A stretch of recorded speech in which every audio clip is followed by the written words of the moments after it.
This scene from 1 year ago when they beat the Seattle Mariners and celebrated an AL West title that was just a preview of jubilation to come. Tonight, the Astros experience deja vu all over again as the Mariners are back in town trying to derail the division title express.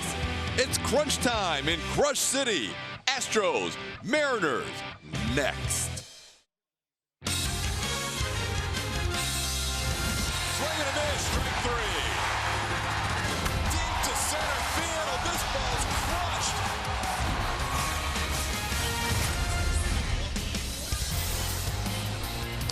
We begin the final week of the home schedule on this Monday night, and yes, the replica rings are being given away tonight as this place will be filled up for the Seattle Mariners in town, first of three against the Houston Astros. Astros with a win last night, combining with the Oakland A's losing. They have now picked up a game and lead by 4.5 in the AL West. That's their biggest lead in this division since August 10th. Hi, everybody. Welcome to another night of Astros baseball. I'm Todd Callis alongside Jeff Blum. And Blummer, this year had some similarities to last year in that August wasn't necessarily the best month, especially here at home, but September has certainly been very good. Yeah, they're trending in the right direction. It's even better that they're winning some of these games at home where it's been kind of tough for them to come by runs. Pitching has been excellent. Offense is starting to show up. It's great. And the very top of the offense in our HEB, no player does more, George Springer getting it done. Yeah, you hate to put it on one or two or three guys in this lineup, but we know it all starts at the top. There's a reason that George Springer is there. We heard AJ Hinch in the World Series last year talk about how important George Springer is. Even when he's not going well, you got to have faith in the man because he can go out and flat out swing the bat. And when he's going well at the top of the lineup, that means he's getting on base and starting things in the right direction.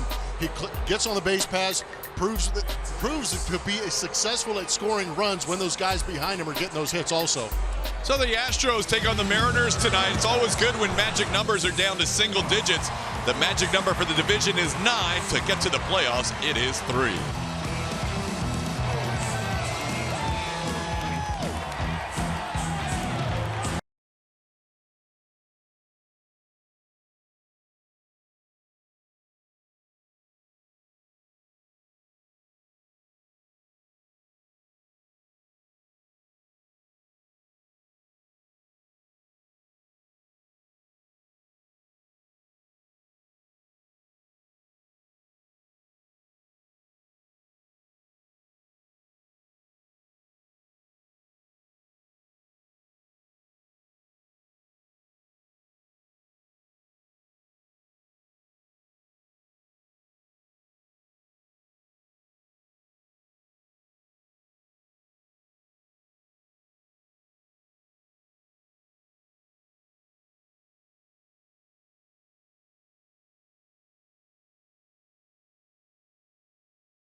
AT&T Sportsnet is brought to you by Southwest Airlines.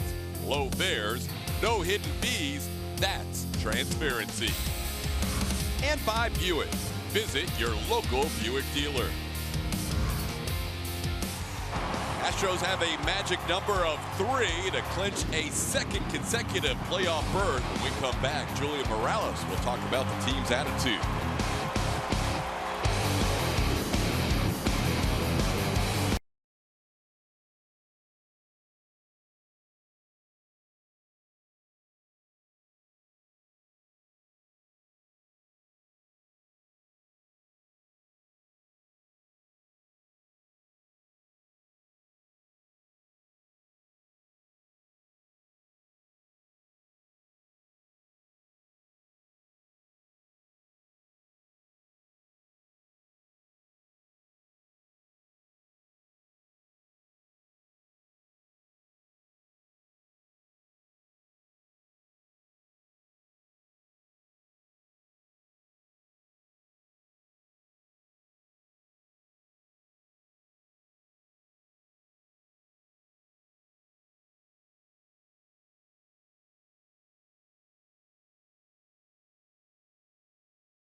We're not, really scoreboard checking. I think we'd be lying to ourselves. So I think a lot of us are looking over there, and today was actually a smooth run for us until that 9th inning. We came up and all of a sudden it was 4-5, and we're like, oh man, here we go again. Those days just won't go away. But like I've said, we can't really worry about what they're going to do. We have to keep winning, and if we do that, we're going to be just fine. That was Josh Reddick, who's helped the Astros to wins in their last 2 games with a couple of home runs and back-to-back. Josh and these Astros, though, starting a new series today. 13 games left on the season, a 4.5-game lead over the Oakland A's. And you heard Josh, they're well aware of what's going on. Scoreboard watching, it's easy if you're in this Astros dugout. Take a look. I'm just walking right across. In their sight line, right behind me, is the manual out-of-town scoreboard, so they know exactly what's going on. Off night, though, for the Oakland A's, so no distractions. Tonight, it's all about the Seattle Mariners. Last time they were here, a 4-game sweep over the Houston Astros. Things did not go well for those Astros, obviously, but they saw their 5-game lead at the time dwindle down to just 2.5 over the Oakland A's, and the Seattle Mariners were still in it at the time. Our Shiner Spotlight is going to show us why that was such a tough series. There were several reasons, but Mitch Haniger, you have to say, would be the biggest reason at the top of the lineup at the time when we look back at what he did against the Astros. How about 9 for 17 with all those extra base hits? He was not missing pitches against the Astros that weekend. You can bet his name was brought up in the hitters meeting today, guys, that's for sure. And if you look back at how he was pitched, they were actually pitching him inside a lot, and they were getting beat there. Today, they are going to have to execute some breaking balls, and Framber Valdez on the mound today has a pretty good one. TK? Yes, he does. He's got a sharp breaking ball, curveball that has really been tough on opposing hitters, and we'll look at the Seattle lineup tonight for Scott Servais and the M's to open up this 3-game set. Mitch Haniger right at the top. He started doing that when he played the Astros, as Julia referenced that last series that they were in town. Gene Segura bats second. Nelson Cruz hits third and DHs. Ryan Healy at first base bats cleanup. Kyle Seager is the third baseman. Cameron Maybin is in left field. The former Astro bats sixth. Mike Zunino behind the plate batting seventh. Guillermo Heredia in center field hits eighth. And D. Gordon, the second baseman, bats ninth. Framber Valdez, lefty going for your Houston Astros. This will be his 5th start. He has pitched in 5 games. That one game was a relief appearance against the Seattle Mariners where he went at 4 innings, 4 1/3 innings, gave up a couple of hits, no earned runs. One of those runs did score against him, but he had 4 strikeouts. He hit 3 batters. They were all on breaking balls that got away from Framber. So he does have experience against this team. Big key for him is getting ahead early so he can use that breaking ball. Back into the American League West after the Diamondbacks were in town. Last time the Astros played in this division was back when the Angels were in town at the beginning of the month, and now we are underway. Mariners and Astros. Astros trying to eliminate the Mariners' chances to win the American League West. A win tonight would only allow Seattle to make the postseason with a wild card appearance the rest of the way, and they are currently trailing the Oakland A's in that category by 7.5 games. Well, the one issue we'll watch for Framber is that command that has been problematic at times this year.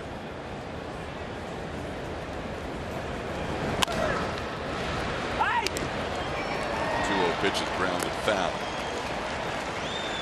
Starting defense behind Valdez, presented by Xfinity. You just saw Alex Bregman over at third base. Josh Reddick is in right field along with George Springer and Marwin Gonzalez. Bregman on the left side with Carlos Correa. Jose Altuve and Yuli Gurriel will normally be on the right side. Altuve shifted over with Haniger batting, and then Martin Maldonado getting another start behind the plate with a lefty on the mound today. Lefty on the mound for the Astros, lefty on the mound for the Mariners. Wade LeBlanc the opponent tonight, and Framber Valdez has fallen behind Haniger 3-1. Well, I'm sure Framber knows how critical it is to throw strikes, but every start this year at least 3 walks, and there's a ball into left center field for a base hit. Mitch Haniger, for the 5th time in the last 7 games for Seattle, has started off the game with a base hit.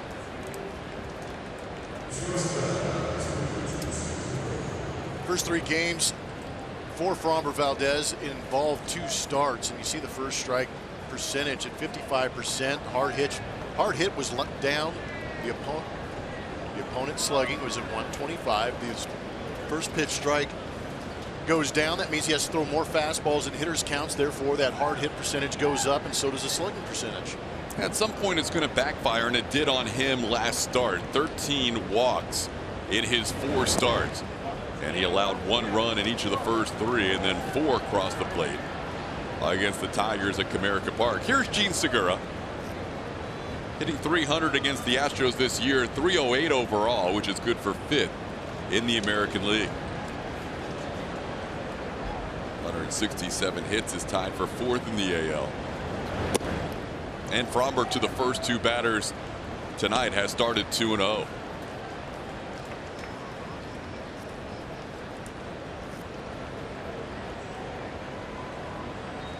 Astros going with Framber Valdez tonight. They're going to go with another young arm tomorrow. A little change in the rotation. Josh James will get the ball tomorrow for AJ Hinch as they push Garrett Cole back to Friday. Ryan Gorman said that pitch misses, and Jose Altuve wants a quick meeting with this young lefty. Maldonado going to the breaking ball to see if he can get that in for a strike, but they're, according to our MD Anderson strike zone, he's gotten 2 pitches callable, just not getting the call. Jose with a pretty stern message right there for the young lefty. And I think that's to be expected from Jose Altuve, imploring Framber Valdez, probably reminding him he's got good stuff. Go out there and challenge these guys, make them hit their way on. Or hit it to one of us and we'll turn the double play and get this thing over with. There's a strike. Gotta love Altuve for doing that. He called Maldonado out. It was his decision to go in there and talk to Framber after that 3-0 count.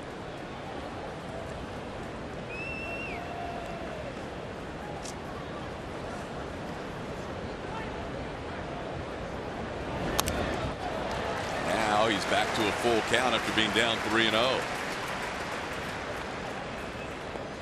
The stuff is there. Oh, absolutely.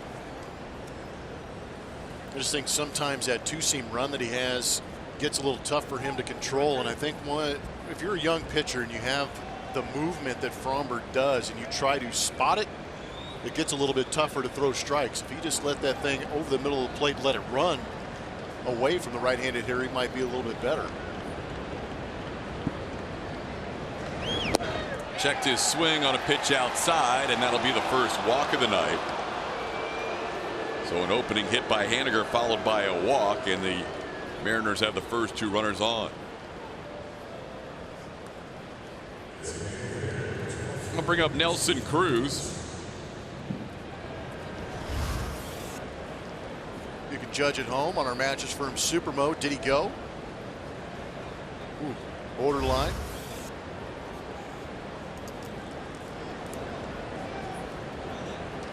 Cruz coming into this game with 36 home runs, 89 runs batted in.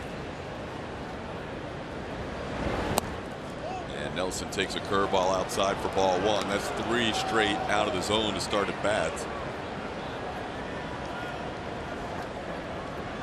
AJ knows he can't get down in the count very often and survive, especially against a guy like Nelson Cruz, the only player in baseball to average more than 40 home runs and 100 RBIs over the past 5 seasons. There's a curveball for a strike. It's 1-1. Number one. First time Fromber faced Seattle, only walked 1 in 4 1/3 innings, but he hit 3 batters.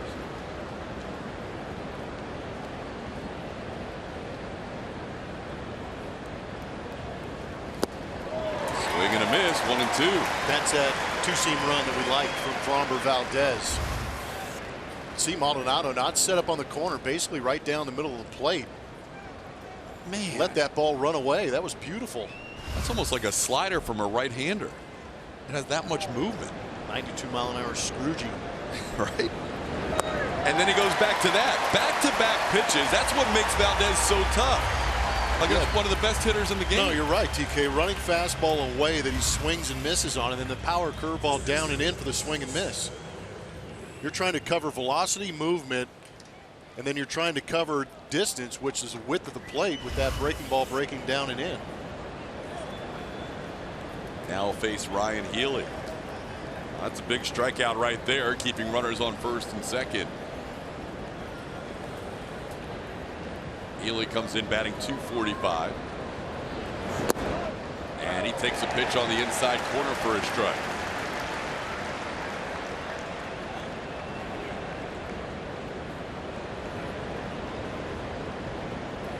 Julia mentioned the A's off today. The Astros do not have to worry about Oakland's result. They will either be 5 or 4 games ahead at the end of tonight.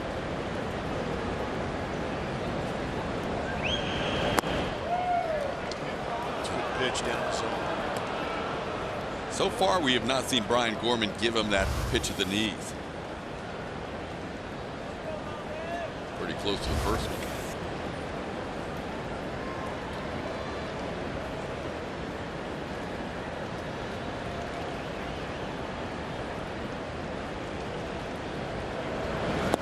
There's a good curveball. Ahead of Healy, 1-2.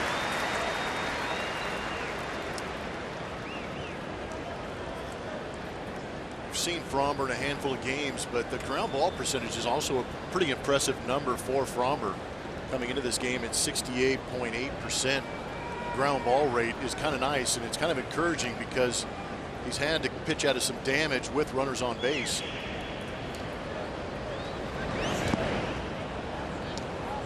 Blocked by Maldonado. It's 2-2.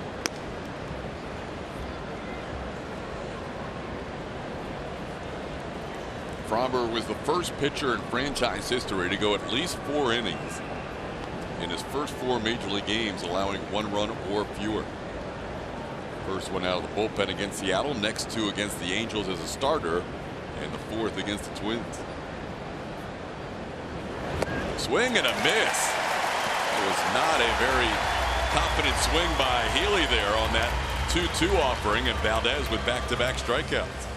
You know, you almost feel as if Healy knew a fastball was coming and committed to it, but then saw the movement down out of the zone and couldn't hold up.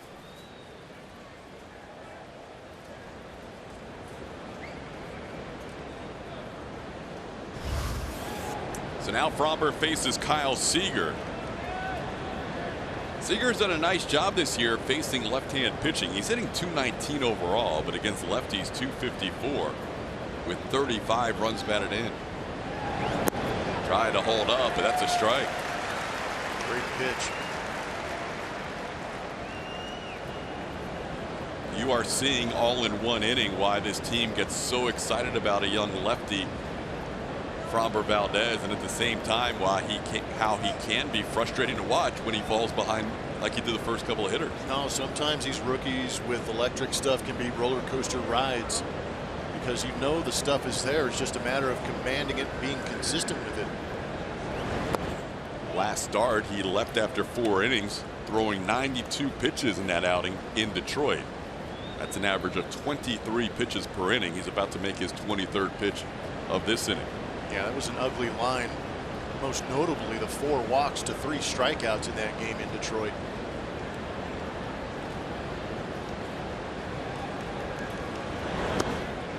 Down, it's 2-1.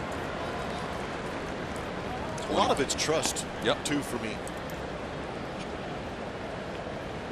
And it's not necessarily trust in Maldonado, it's trust in your stuff, believing that you can go out there and get big league hitters out without having to be absolutely perfect.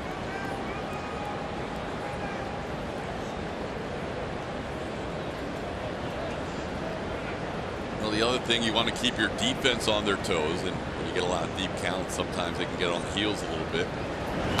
There's a foul back, and now the count's even 2 apiece, and Fromber can see his way out of this inning with one more quality pitch.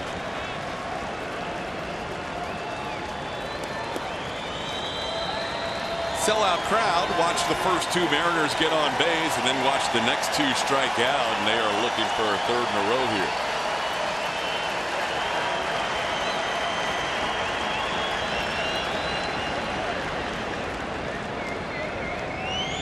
Pitches in, 12 strikes, 12 balls so far. Curveball tried to hold up. He goes around. Fromber strikes out 3 in a row and gets through the first inning without a run.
George Springer, he has been rolling in the top of the lineup. So is Jose Altuve. Alex Bregman hits 3rd. Yuli Gurriel cleanup. Marwin is in the 5 spot, followed by Carlos Correa. Evan Gattis DHs. Martin Maldonado behind the plate. And Josh Reddick is in left field. Left-hander Wade LeBlanc going for the Seattle Mariners. He has made 24 starts this season. He has appeared in 29 games. He's actually faced the Astros quite a bit this season. 3 starts, 5 appearances. It has not been pretty for Wade LeBlanc. Before the game, A.J. Hinch saying that he wants his hitters to be aggressive against Wade LeBlanc if he's trying to get in the zone early. George has been really strong at the top of the lineup. Starts off this game by taking a strike. Josh Reddick in right field tonight. Marwin is in the left. George with good numbers overall against Seattle.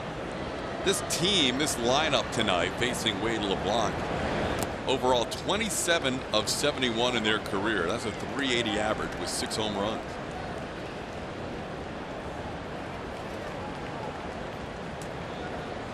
I like those numbers. There are some strong individual numbers. Altuve and Evan Gattis leading the way. Josh Reddick right there too. What have you liked with George lately? I think George, and we know just in the clubhouse and being around him, he's a very excitable young man. And I think for him, it's just toning down that swing just a little bit. You don't want to take away the aggressiveness, but you want to take away the big swing where his helmet's flying off and he's spinning out of control. You want to see him under control, up the middle of the diamond. He has been doing a better job with singles. That time he got down in the count and LeBlanc able to strike him out. It is encouraging. Get out and play is presented by Toyota. The Astros versus Wade LeBlanc this season. We talked about it. 16 earned runs in 17 1/3 innings pitched. That is a team batting average of .347 and an OPS over 1,000. In those 5 games that they have faced him, they have hit 5 home runs, 2 coming from Marwin Gonzalez out there at Safeco Field. They've only struck out 14 times against him. Oh, here's the guy, Jose Altuve. That StatCast expected matched up as good as anybody in this lineup against LeBlanc. In real life, he's 4 for 7 with a double. Takes that change up over for a strike.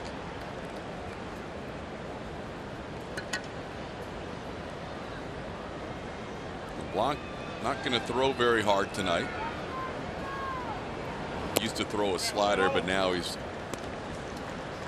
4-pitch pitcher without the slider. He's got the cutter and the curve to go along with that 4-seamer and the changeup.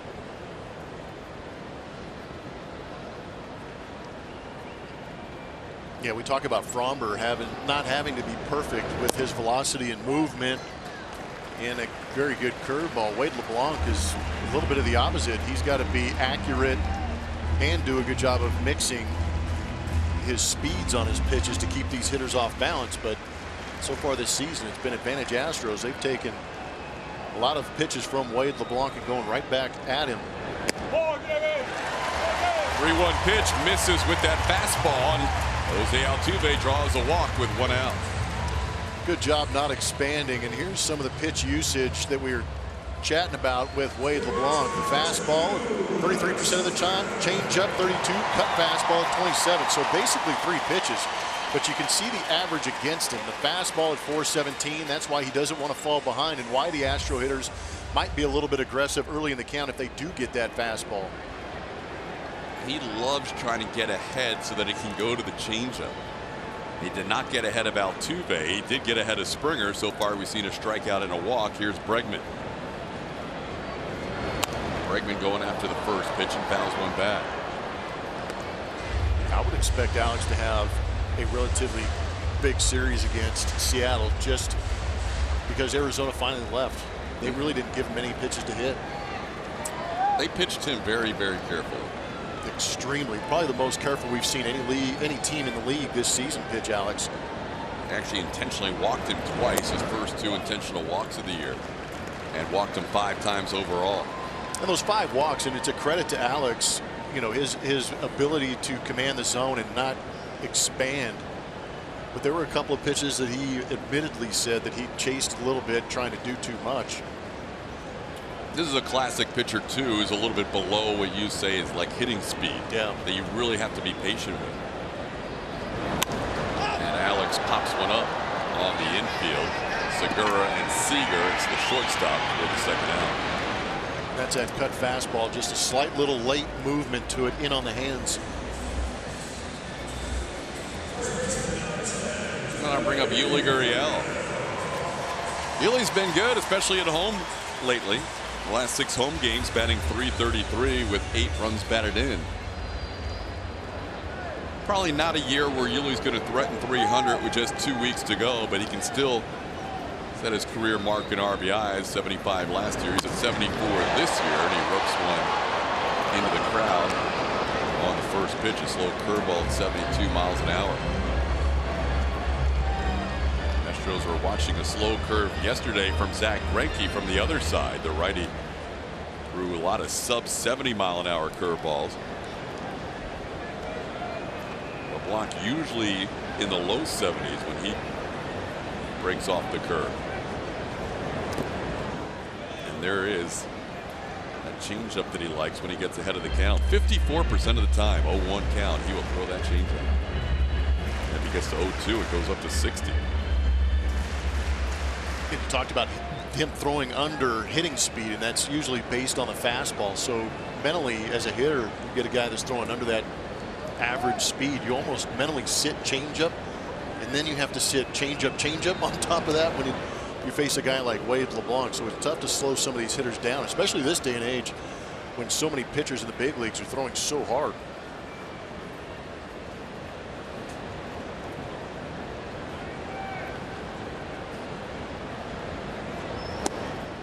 There's a strike called. It's 1-2. Astros coming off winning 2 out of 3 against Arizona. They play the middle series of this 9-game homestand. Mariners in town for 3, off day on Thursday, and then the Angels in for the final 3 on the home schedule. There goes Altuve, and a swing and a miss. Gurriel goes down to end the first. Couple of strikeouts for LeBlanc.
Say performances. The Astros starters all season long have been very good, but here in September they've been great, especially the last 8 home games for the Houston Astros. They have combined for a 7-1 record, a beautiful 2.25 ERA, and only allowed 8 extra base hits in that time. It's pretty impressive when you're rotation throwing as many innings as the Astros do, and they go out there and only give up basically 1 extra base hit per game. It's been a lot of fun to watch. AT HOU doing a good job of giving these guys a little bit extra days rest in order to stretch these guys out and keep them healthy heading into what they hope is a playoff run. And not giving up extra base hits, that's pretty impressive. Just 1 per game in those 8 starts. And Robert's a guy who went 3 outings before a team had an extra base hit against him. That included facing these Mariners. And here is the former Astro Cameron Maybin down in the count quickly 0-2.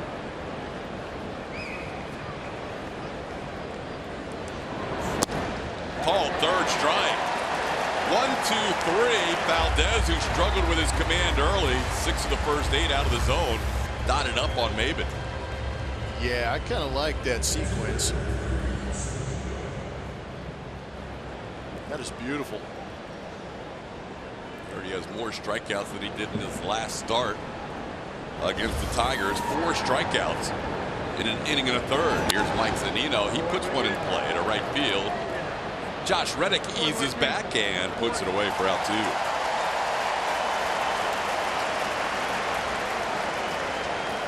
sudden, Fromber throwing 4 strikes in this inning. If you go back to that first inning, after the first 8 pitches were thrown, Jose Altuve with a little mound visit.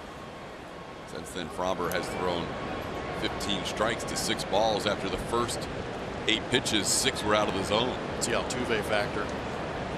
Does everything well. Well, you just don't want Altuve yelling at you. And he was firm. Yep. He was quite firm. He was right. He was right in there with the young lefty, saying, "We're here. We can't play defense if you don't throw strikes." And here he's 2-0 to the number 8 hitter, Gil Heredia.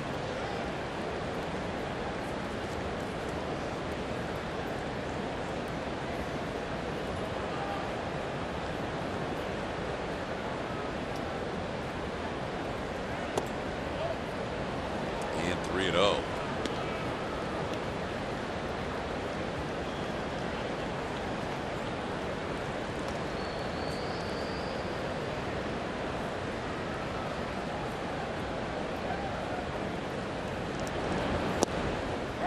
There's a strike, getting the inside corner. So if you're Brent Strom or any of the catchers in there, you're trying to figure out a way to get Fromber to repeat his delivery.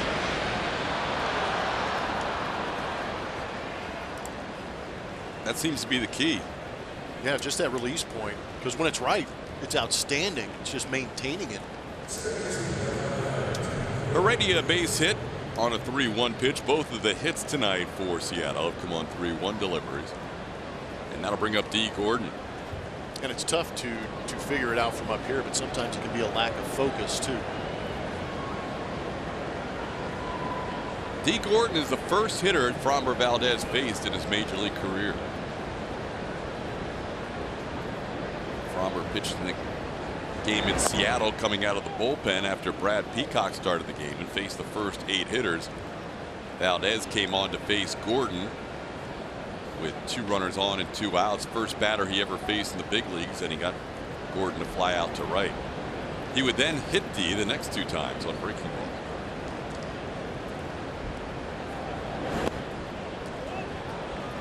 And starts out Gordon 2-0.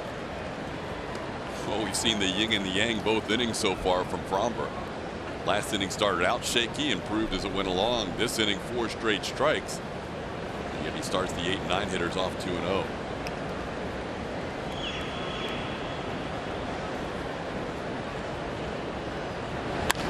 On the ground, Correa to Altuve covering ahead of the sliding Guillermo Heredia. Fromber allows 1 hit, 1 man left on base.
Twitter at ATT Sportsnet SW. The pin tweet: with 13 games left, what's your biggest concern for the Astros as they close in on the playoffs? Is it getting Correa going, Altuve and Springer, keeping him healthy, or key players getting rest? Not many games left in order for all that to happen. A day off coming, though.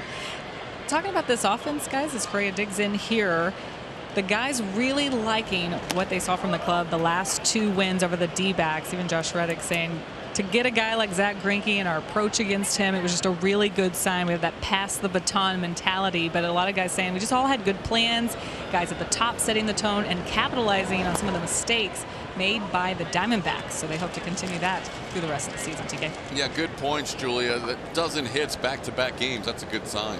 Yeah, and it was great to watch them be patient with Greinke, because Greinke was doing a very good job, but they just kind of waited him out, got a couple of mistakes late, and got to him. But I like that. I like that phrase, pass the baton. Hey, I did my job, you're next. Marwin's had all true outcomes in his 5 at-bats against this lefty Wade LeBlanc. I like it. 2 home runs and 3 strikeouts. It's basically been home run derby for Marwin. All or nothing. All or nothing. Well, we saw 2 vastly different games from Zach G's for the Diamondbacks. Zach Godley all over the place. 6 walks in 3 innings. Some frustration early where the Astros left the bases loaded in the 1st and the 3rd, but then managed to find their rhythm with some bad defense helping them out. And then again yesterday, it was not errors committed by the Diamondbacks, but lack of turning double plays that resulted in extra outs, and the Astros took advantage of that. Yeah, a lot of credit to AJ Hinch and the Astros coaching staff, just because the base running's been, well, it's been good all year round. There's been some lapses here and there, but those last 2 games against Arizona, they really took advantage of some situations on the base paths. Going 1st to 3rd a lot. They stole a bunch of bases against Godley. I gotta love the aggressiveness, and right now AJ probably talking about aggressiveness with the number 9 hitter, usually, who's not in the lineup tonight, Tony Kemp. He has been so good for AJ getting that lineup turned over. You know what's great too about AJ is he's able to speak the game to these guys in a way that they understand and can use. A lot of times you'll sometimes get a manager or a coach that just speaks a little bit above what you're trying to do out there, and you have a tough time understanding and implementing it. But AJ does a good job of handling these guys individually and as a team. Marwin striking out against LeBlanc for the 1st out of the 2nd inning. And he's also accessible at any time. A lot of times you won't see managers discussing things with a player unless it's strategic within the course of the game. Obviously, AJ and Tony Kemp not talking about strategy in the game right now since Tony's not playing. Here's Carlos Correa.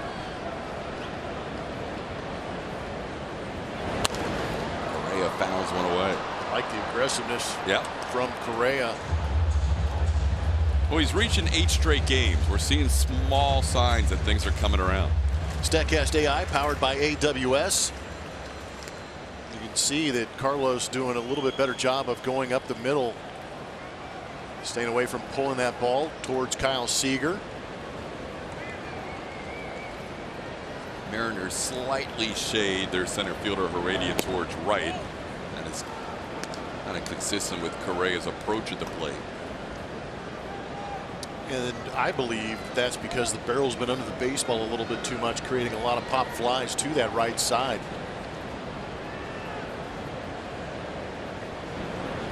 And for you, that's just the path of the bat a little bit? Yeah, it's losing the barrel. There's going to be a little bit of lag. There's a difference between lag and drag. Lag is just kind of the barrel lingering behind the swing until you realize you want to unleash the fury on it, and then you fire the barrel through. The drag, when it actually starts to create a little bit bigger loop than you're naturally going to see, because there is just a natural loop in the professional swing. But it's when that barrel gets a little bit lower, when you see it drop down here as opposed to coming through this way and staying flat through that zone, that's a pretty good swing. Even though he missed the baseball, I still like the swing. And you like to see the rotation on that axis down the spine of the hitter. And what we've seen is too much of that lower loop that you just drew. Yeah, recently. And I've seen him bend over a little bit too much at the waist too. For me, his leverage is his power.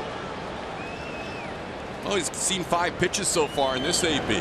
And he takes ball 4. He has now reached in 9 straight games, has Correa. And he's a 1-out base runner, just like the Astros had with a walk in the last inning. Watch the Astros your way by downloading the AT&T Sportsnet app from iTunes or Google Play, or visit attsportsnet.com to stream on your computer. Log in with your cable account and you're all set. Available for those with AT&T Sportsnet in their TV subscription. Blackouts and territorial restrictions apply. Evan Gattis looking to snap an 0 for 11. If there's a guy he was looking to snap an 0 for against, it's a pretty good candidate. Evan with great career numbers against Wade LeBlanc. He is 6 for 13, 2 doubles and 3 home runs against the Mariners lefty.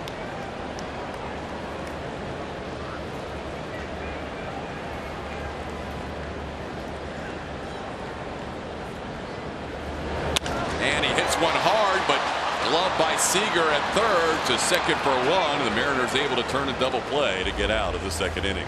We're scoreless heading to the third.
We are happy to be joined by Brianna Hughes, as she always is able to join us in the booth and discuss upcoming promotions. This is a big series, not only for the Astros to try and clinch a playoff spot, but a lot going on here in this series. Yeah, you know, we don't leave anything left on the table, I will tell you that. So we're excited as we head into the last, 2 series with the Mariners and the Angels coming into town. And, tickets are still available as we go into this last playoff push for the Mariners series, which we're in right now, as low as $9. Wow. Tickets are available. So definitely, if you're wanting to catch an Astros regular season game before we hit the postseason, we've got tickets available starting as early as tomorrow. And then Tuesday is tomorrow's a special day. Not only is it the last dollar dog night of the year. Yeah, it's our last dollar dog night presented by Nolan Ryan Beef, which that's always a fan favorite.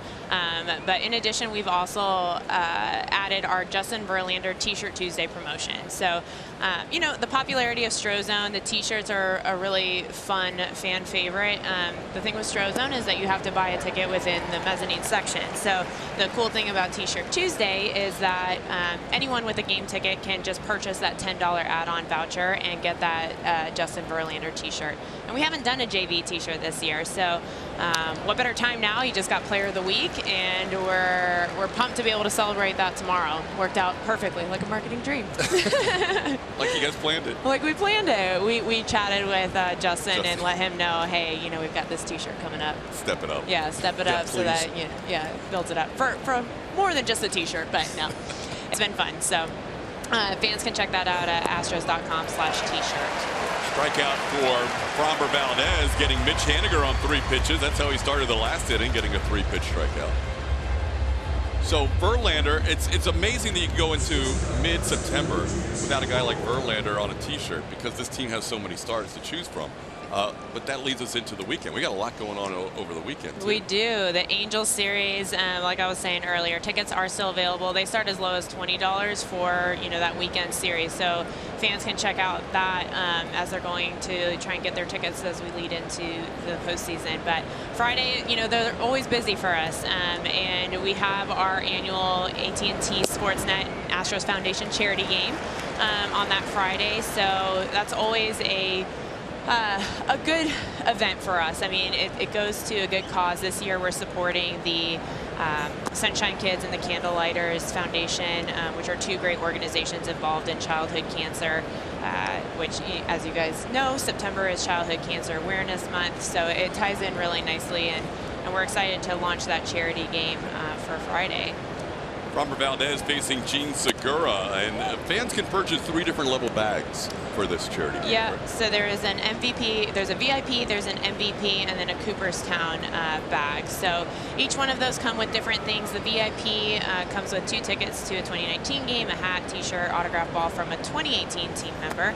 And then, as you continue to go up in those price points, the MVP comes with 4 tickets, the Cooperstown comes with 4 tickets, but it includes a signed ball by either Bagwell, Biggio, or Nolan Ryan. So a lot of really cool things that come with each one of those. Fans can check that out at astros.com/charity, and the bags won't be, so there's the VIP bag t-shirt. It's, play on the, or not a play, it's the Astros mural wall that we have, the graffiti wall out in Home Run Alley. It's been a fan favorite this year, and we're excited to kind of commemorate it on a t-shirt, and this is, one of a kind. And then our MVP and Cooperstown bag t-shirt is kind of this unique starting lineup t-shirt with all of our guys listed out there. So sales will go on at 6 p.m. on Friday, and you can buy them online, or how about that? Wow. You can buy them online at the ballpark or over the phone. Hey, Brianna, we will be happy to promote our Big and Bright Friday nights coming up and the rest of our weekend stuff. The inning went by so fast, but thanks for getting in what we got in. Absolutely. Thank you guys for having me. Yeah. Thanks, See Brianna. you guys later.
Presented by Occidental Petroleum. The best fireworks show in town takes place after this Friday's Astros-Angels game.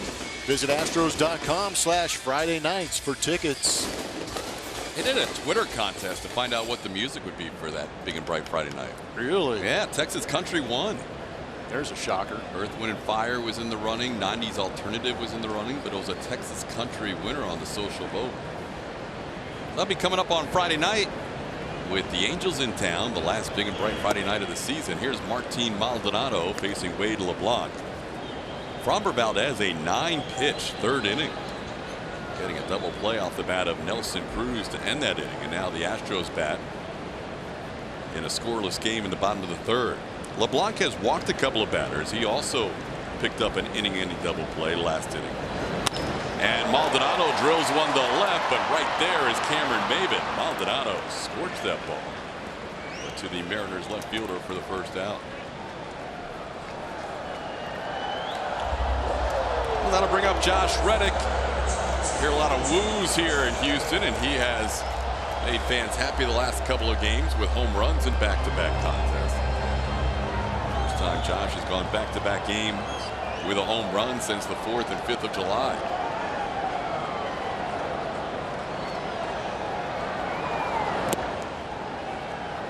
Well, he said he'd been using Springer's bat with the axe handle. It looks like he's got the axe handle, but it also looked like his number's on there. I'm not sure if that's his bat or he's just put his own number on the bottom of George's bat. He just went in there, pilfered a couple of them. Been working for him over the weekend. He told Julia Morales after the game yesterday that at times when he has struggled, he goes and borrows other guys' bats, and in this case, George Springer's came in handy for a couple of home runs. Now he's got a 2-0 count against a pitcher he's had very good success against. Josh is 6 for 12 against Wade LeBlanc.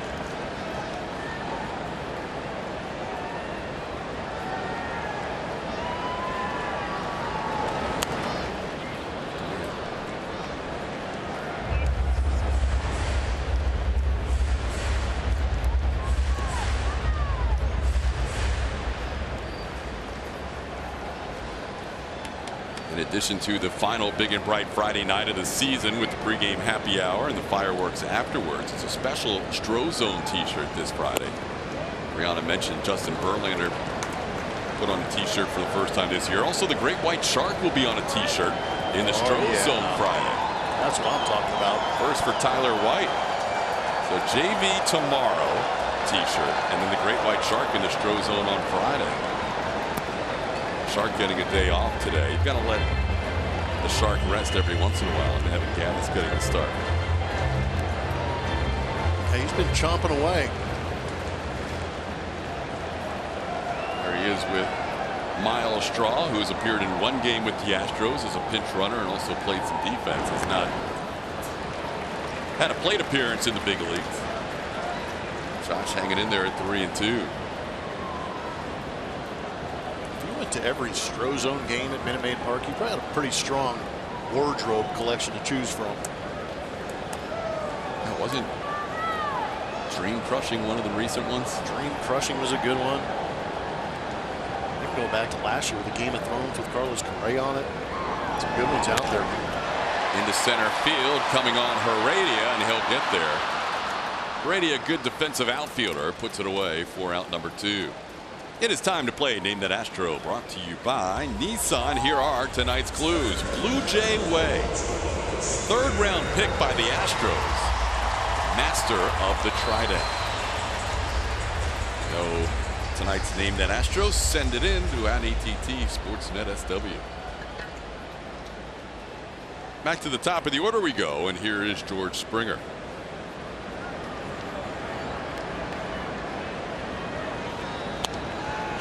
Going after the first pitch and fouling one back. George struck out his first time up. LeBlanc has struck out 3, has not allowed a hit the first time through the Astros lineup. George has been good down in the zone in that middle part too, hitting some mistakes pretty hard. But that away portion and a little bit off the plate, doing a good job of going the other way. We saw it in that series against the Arizona Diamondbacks, namely when Baggy was in the bag, where he took a pitch maybe middle and rifled it into that right center field portion of the field. That's a good sign. George with a really good series against Arizona. And he fouls this one back, and it's 1-2. LeBlanc making his 25th start of the season today.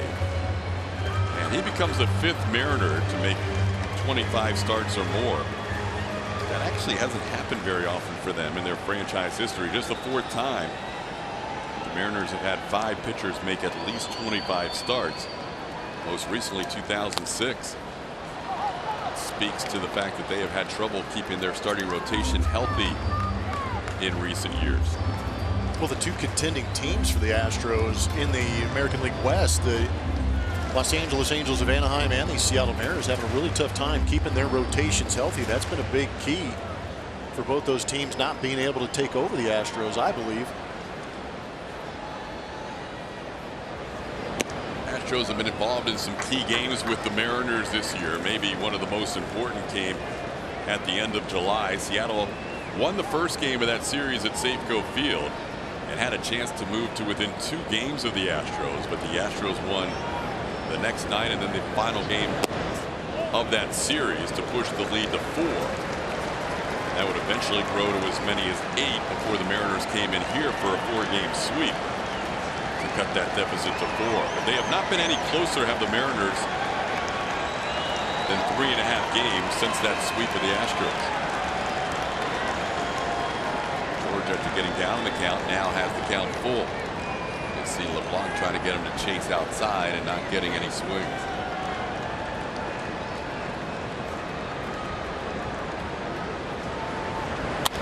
On the ground toward short. Segura has it. And LeBlanc is through 3 hitless innings so far.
Astros hosting the Sunshine Kids, and they got to be a part of some of the pregame activities. That was Mia. She's joining me now, 11 years old, from Lake Jackson, a Sunshine Kid, but has beaten cancer. So strong today, looked good out in the field. Were you nervous for that?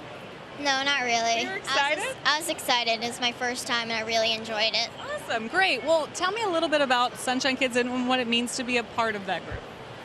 Hi. First, I want to say I want to say thank you to the Astros for inviting us here today. It's such an the Sunshine Kids is an incredible organization that hosts events all year around for the cancer kids and their families. You got to do some cool things with that then, haven't you? Yeah, cancer kids and their families. Do you have advice for some other kids who are maybe fighting cancer? I know there's a lot of kids around you here today, and you all seem to be having a really good time. Yeah, just like there are events like these, all the cancer kids come and they can just forget about the hard battle. They can forget about the pain. They can be happy and just be kids. They can forget about that they even have cancer. They come here and they feel incredible. What are some of your favorite things to do, Mia? Well, watch baseball. I've seen you at Astros baseball games. Yeah, I love baseball and swimming. I'm a sports fan. I like drawing and.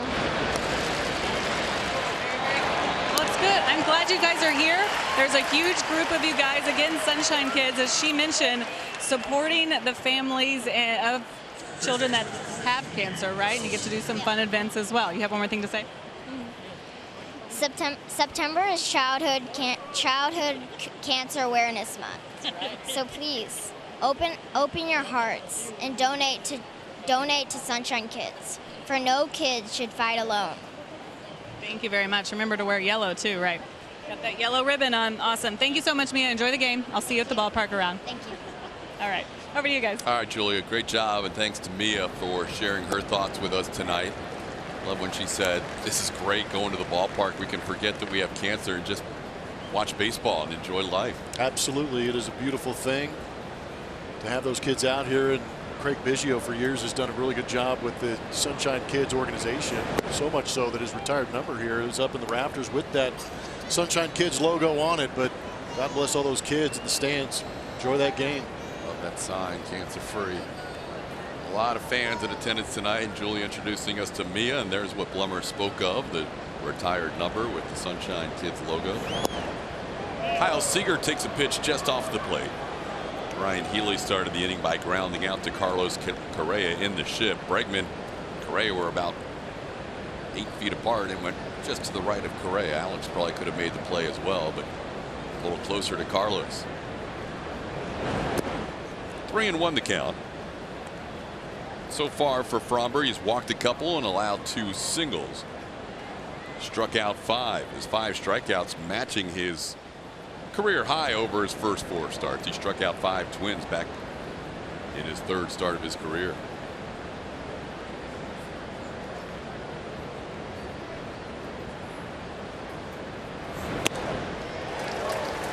Seager misses the fastball. 3-2.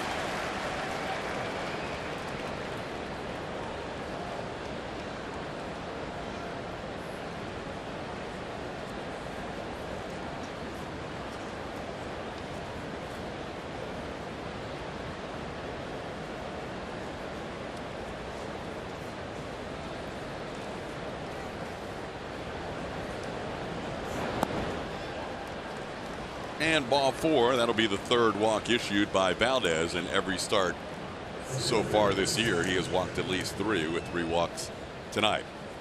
So the AT&T Sportsnet and Astros Foundation charity game, which benefits the Sunshine Kids and Candlelighters. And September, as Mia reminded us, is Childhood Cancer Awareness Month, involves these 3 special level bags that you can purchase. And then if you go all the way up to the Cooperstown bag, you're getting a signed ball by a Hall of Famer and 2 tickets to an AT&T Sportsnet suite for 2019. Also get a behind-the-scenes tour. Towards the middle, Carlos Correa, glove flip to Altuve, and the double play turn. Smooth operators up the middle. And the 2nd inning ending double play for the Astros in a row. Arguably one of the better duos up the middle in all of baseball, and they can make it look fundamental, but they can also make it look good.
special military salute tonight at Minute Maid Park for Specialist 5th Class Clarence Sasser, 71 years old, from the state of Texas, a Medal of Honor and Purple Heart winner.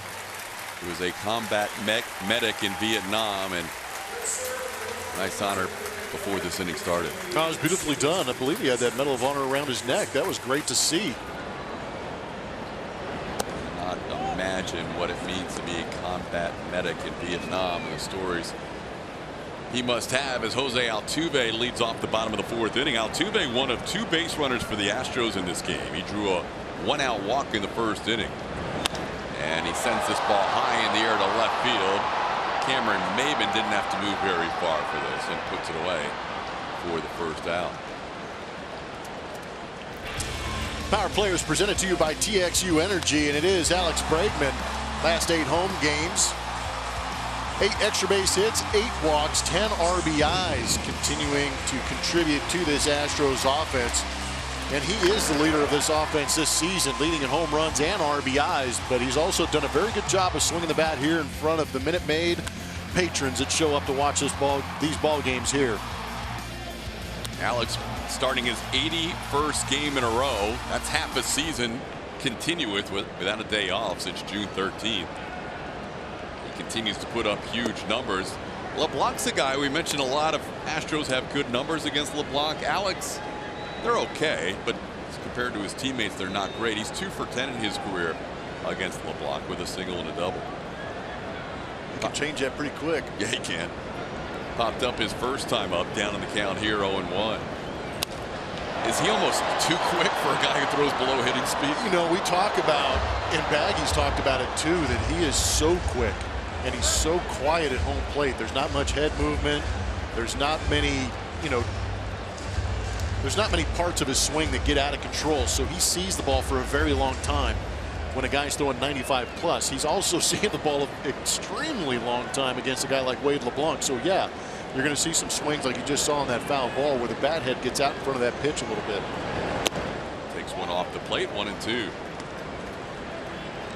Alex actually has the ability and the quickness in his hands to be able to think change up away and still be able to turn on what Wade LeBlanc is bringing. You know, Alex, we mentioned 81 straight starts. He seems like the kind of guy, you don't see a lot of guys go a half a season without a day off. He seems like the kind of guy that can handle it. He's the kind of guy, if you want, you need to want to go out there and handle it. And Alex Bregman is definitely that guy that wants to go out there and handle it. But it goes back to what he did this offseason. He worked his tail off to get in shape for this season. It's paying off with the big numbers, and it's paying off with being able to do it with all the playing time he's getting. Goes after that change up as LeBlanc picks up a strikeout, his 4th. Struck out 2 in the 1st inning, and now 2 outs in the 4th. Well, this is by far the best outing for LeBlanc of the 3 previous starts, and also 2 relief appearances against the Astros this year. Facing Yuli Gurriel.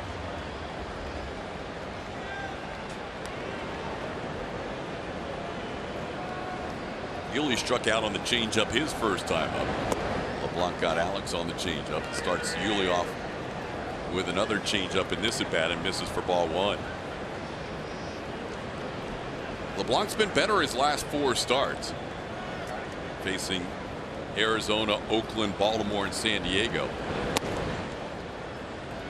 He has only allowed 3 earned runs in those 4 starts combined over 24 innings.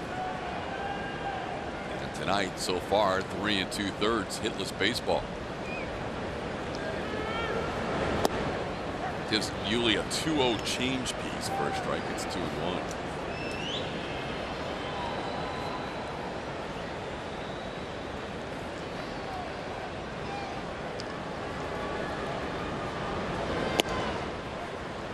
I really thought that might have been off. Instead, it catches the corner. It's 2-2.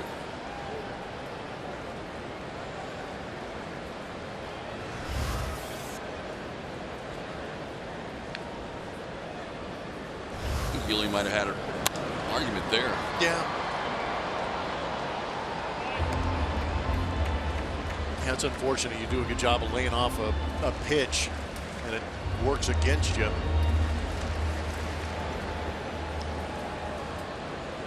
He's faced 8 pitches from LeBlanc tonight. 4 of them have been changeups. Gets in on his hands there and stays 2-2. The reason LeBlanc has been successful his last 4 is he has been a little more in the strike zone and has picked up more strikes with his secondary stuff in his last 4. Has a 175 batting average against. Yuli on another changeup, pops one, fouls, and Nino can't quite get there. It bounces on the pad right in front of the screen behind home plate.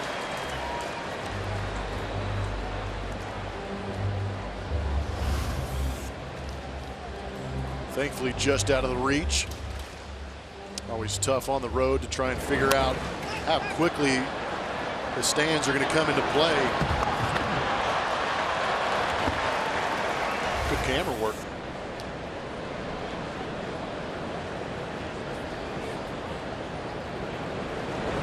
Yuli goes the other way, and that's a fair ball down the line. Yuli will head to second. Haniger, good arm in right field. Yuli slides in safely.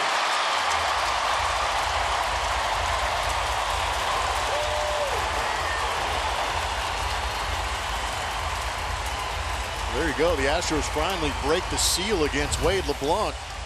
Yuli swinging himself and running himself into scoring position, going the other way. How about him getting on top of that pitch, getting the hands well above the baseball in order to shoot that ball the other way. And you could tell the decision right out of the box was to go for 2, and he got it. Strong throw by Haniger, but Yuli beating the throw. So the Astros with their first runner to second base tonight, and here's Marwin Gonzalez. Marwin struck out his first time up. And he drills one deep to left field. This ball all the way back, and this ball's off the top of the wall. Yuli will head in to score. Marwin going to second, and he will be safe. Astros lead 1-0 on the RBI double by Marwin Gonzalez. Back-to-back 2-out doubles, and there goes your true outcomes with Marwin against Wade LeBlanc. An extra base hit. Kept him in the ballpark. I think Marwin thought he might have gotten this one, but still plenty of distance to get it off that left center field wall. Marwin likes that ball down right-handed. Does a good job of staying back on the changeup that kind of lays out over the middle part of the plate, but down. Not a terrible pitch, just a great swing. Marwin thought he had his first right-handed home run at home this year. All his right-handed home runs, all 5 of them have come on the road, including those 2 against Wade LeBlanc earlier this year. Here's Carlos Correa. Correa walked his first time up.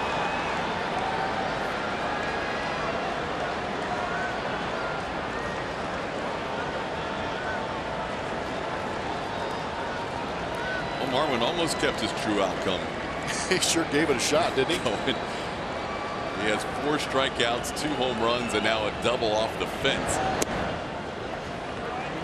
Watch how Marwin stays on his legs and stays upright. Doesn't bend over to go get this pitch. He puts the foot down and then throws the barrel down to go get it. Gets under it by catching it out in front.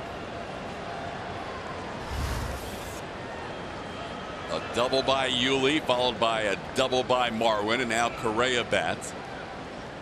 And Carlos misses that one. It's 0-2. A little cutter at 83 miles an hour.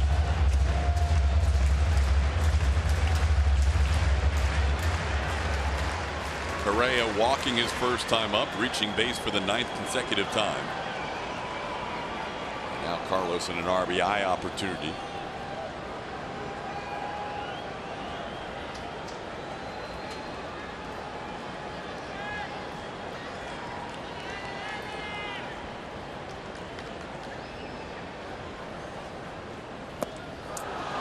Gets him on the changeup. LeBlanc picks up his 5th strikeout, but the Astros take the lead on back-to-back 2-out doubles.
You know, sometimes we try and tee things up and they work out better than others. Justin Verlander, we talked about coming into the month of September, likes this month.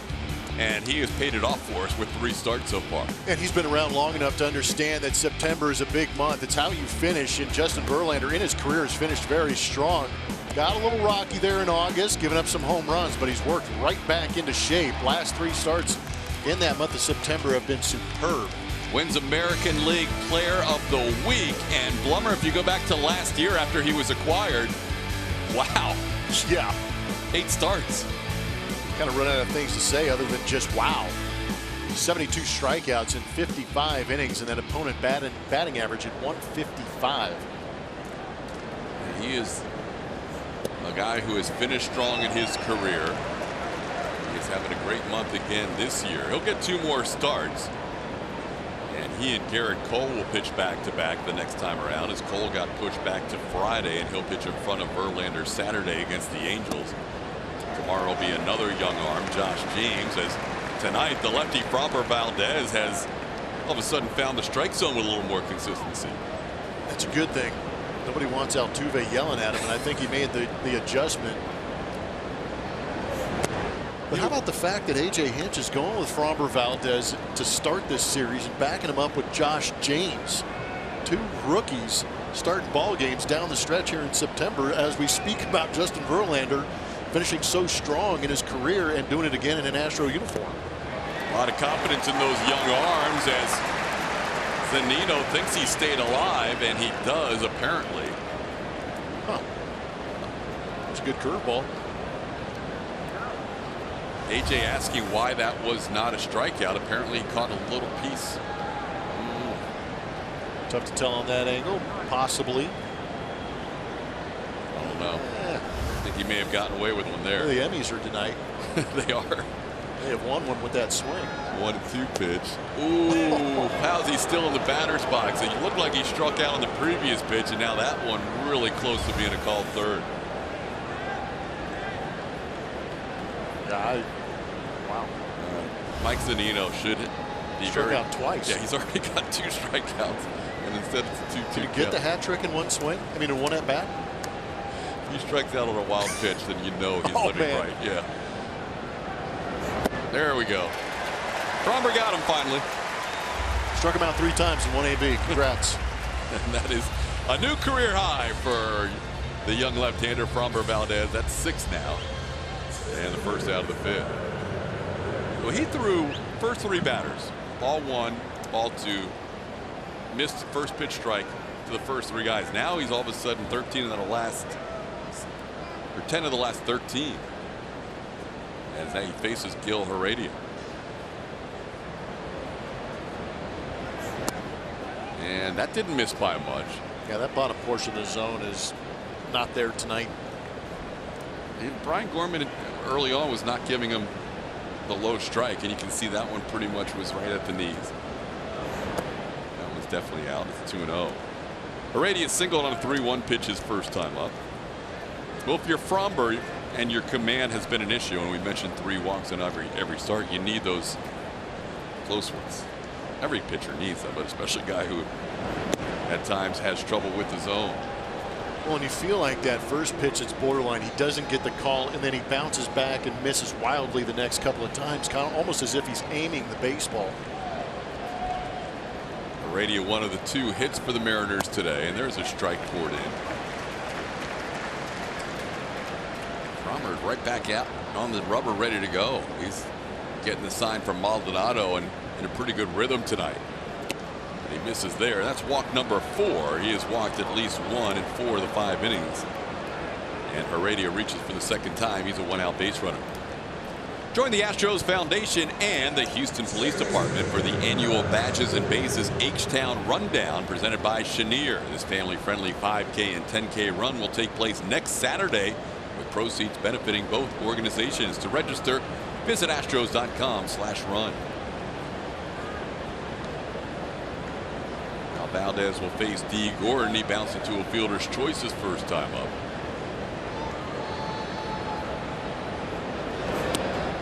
Six strikeouts is a new career high. The 4 walks issued by Framber also matches his young career high. He walked 4 Tigers last start.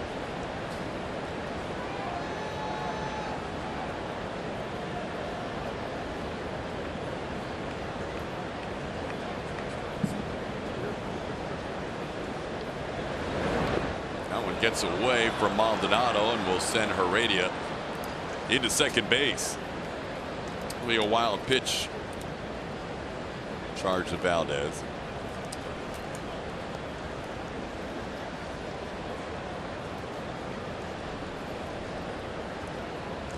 Pitches per inning look good in the 3rd and the 4th, running into a little issue here in the 5th.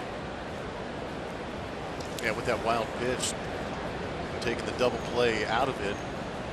Would have been tough to double up D anyways. He can fly. That's Framber's 5th wild pitch of the season, and he hit D. Gordon a couple of times in his major league debut. Kind of backed him off the plate here. It's 2-1. The always talkative D. Gordon having a word with Martin Maldonado.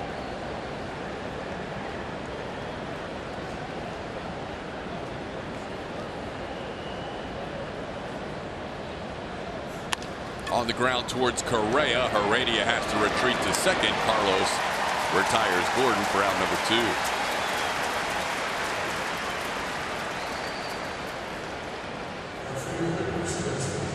Wonder what that ground ball would have been if there wasn't that wild pitch.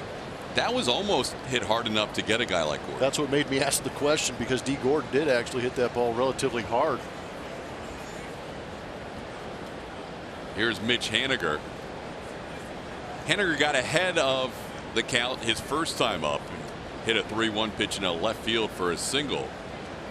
And then he struck out on 3 pitches his next time up.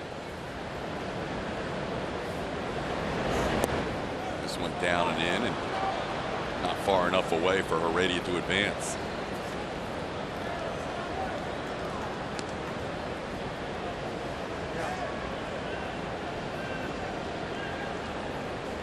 In 27 1/3 innings now for Framber Valdez, he has allowed the same number of walks as he has hits. 18 hits, 18 walks.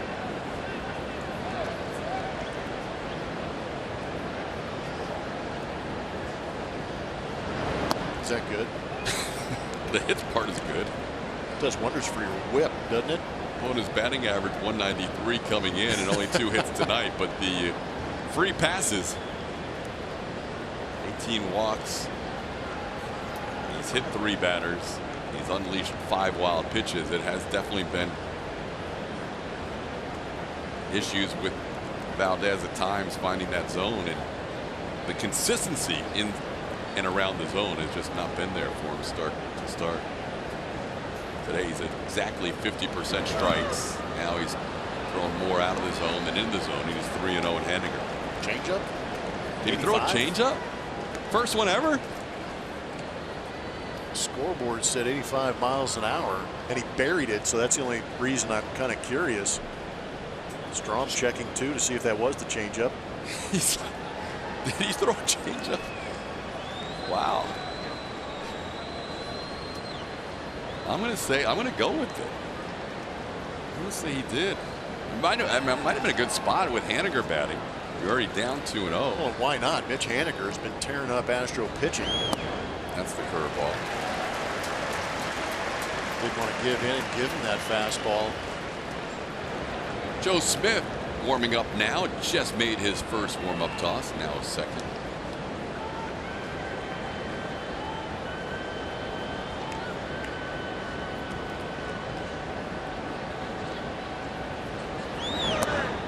Outside, ball 4. 2 walks in this inning. And that is a new career high with 5 walks in the game to go along with his 6 strikeouts. Martin Maldonado out to talk with Framber, and here comes Brent Strom, the pitching coach, as well.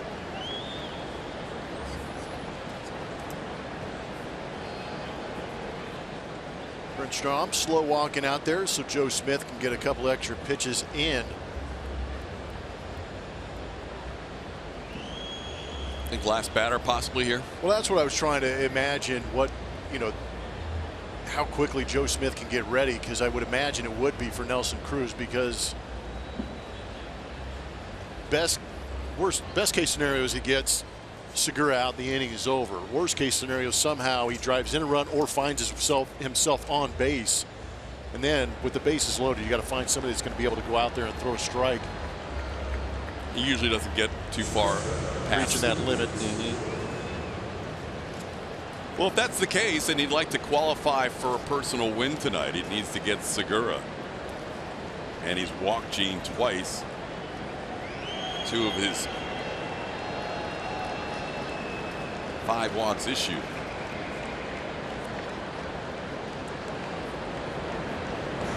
There is a strike to start this at bat.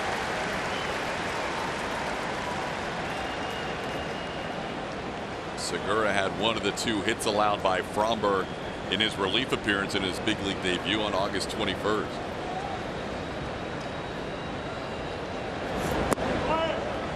Just missed. It's 1-1. Fromberg Valdez, with the amount of hits he's giving up combined with the walks that you're talking about, which I believe now are more walks than hits given up in his career here early on. Effectively wild is a number that, or a description that comes to mind. On the ground foul. Now it's 1-2. He mentioned his ability to get the ground ball. That has helped him out of some situations tonight. Big time. Well, the crowd trying to get behind the young left-hander. 24-year-old out of Dominican has had some good, some bad in this start tonight. 6 strikeouts, 5 walks, and now a chance to get through 5 with a 1-0 lead. He can get Segura here. Towards Altuve on 1 hop. He is there. Now Altuve makes the play to strand 2 Mariners. We are halfway home with the Astros leading 1-0.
That is brought to you by Rooms to Go, where you get the lowest prices every day and delivery is fast and easy.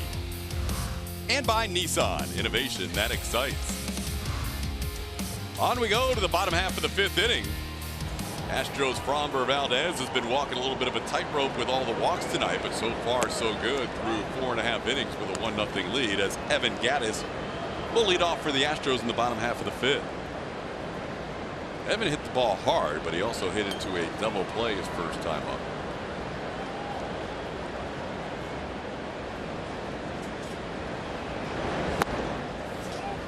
Takes a pitch for a ball. It's 2-0. Back-to-back 2-out doubles by Yuli Gurriel and Marwin Gonzalez, giving the Astros a 1-0 lead.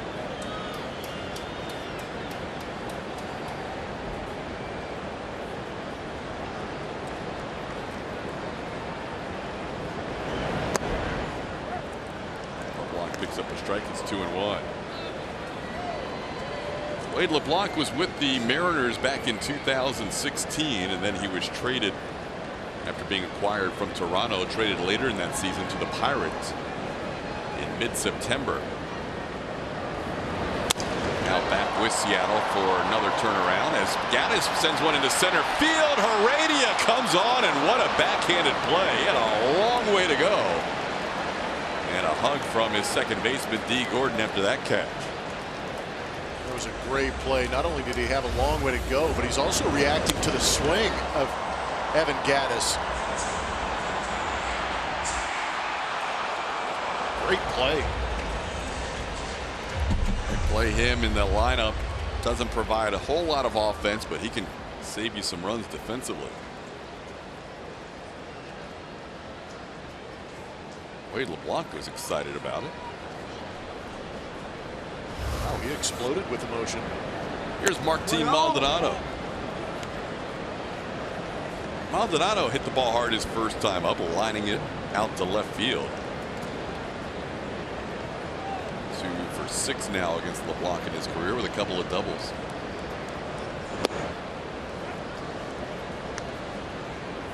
Astros started the inning without anybody in the bullpen warming up, and now we're starting to see Joe Smith re-engage. See if Framber Valdez comes back out for the 6th inning. He has thrown 81 pitches so far, and basically a 50-50 split. Strikes and balls. Nelson Cruz due up to start the next inning, followed by Ryan Healy. So a couple of righties. That could be a spot for Joe Smith.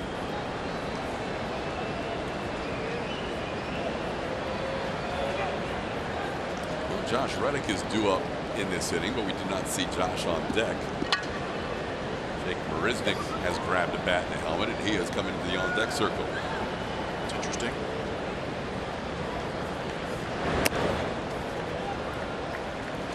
Josh didn't make any plays last inning. Last 3 innings.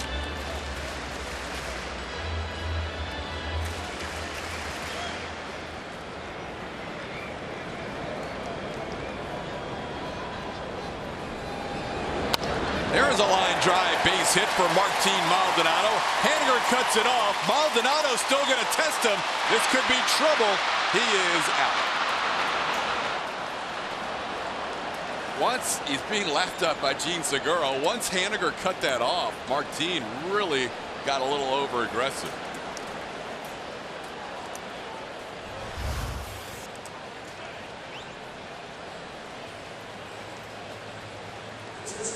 Yeah, a little bit of wishful thinking. Segura actually had to go get him. He never made it far enough for him to actually put the tag on him.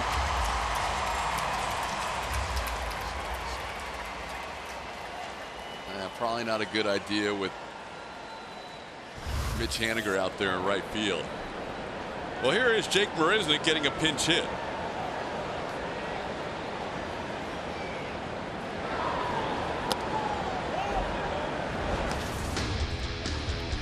This is Saturday night in Anaheim, or in the vicinity of Los Angeles. Haniger coming up with a rifle to home plate, getting a pretty good base runner in Mike Trout.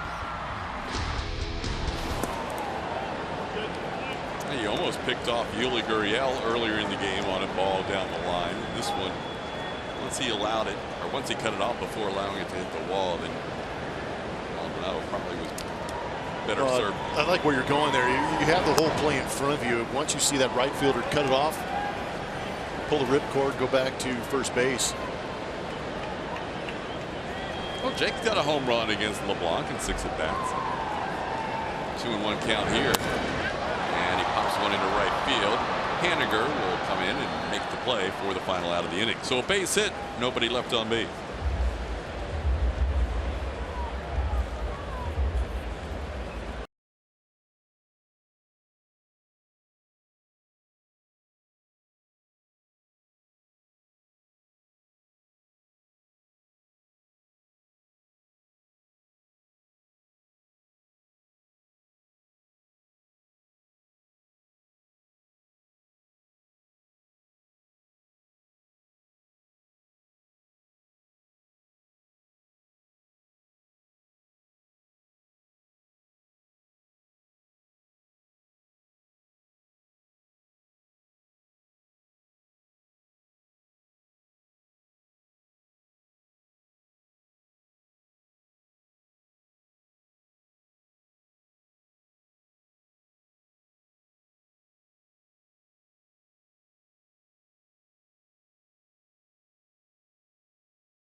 Baseball brought to you by T-Mobile. Looking at Framber Valdez first to start tonight. 5 scoreless innings, 6 strikeouts for Framber. That's good stuff. It was the command he had a little trouble with, so he needed the defense behind him, but that worked as well as he had trouble there in the 5th too. We just saw it with the 2 walks, but got out of that. So finished his own inning, showing that confidence. And Wade LeBlanc on the other side being pretty tough, but the Astros getting to him with the back-to-back 2-out doubles.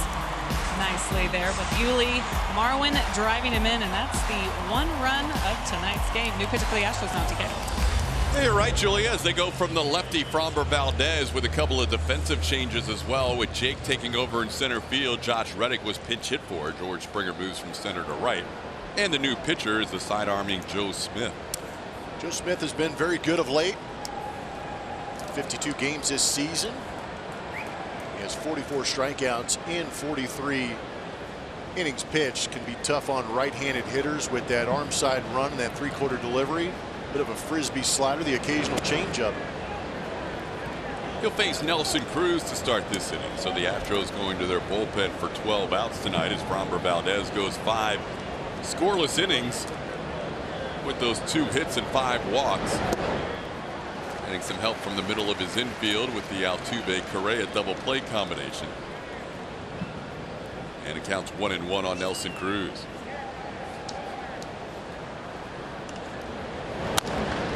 Over the head of Smith, but Altuve is there. And Jose makes the throw to get Cruz for the first out. Altuve sitting back on that ground ball, making Nelson Cruz work for it. Wasn't very nice, but entertaining. A lot of those guys hung out at the All-Star game the last couple of years. Now Smith will face Ryan Healy.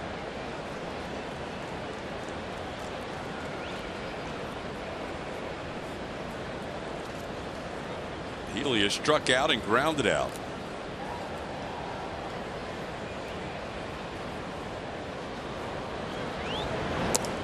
It's amazing. Framber has, in all 5 of his starts, walked at least 3, and today a career high 5, and yet only allowed more than 1 run in 1 of those starts.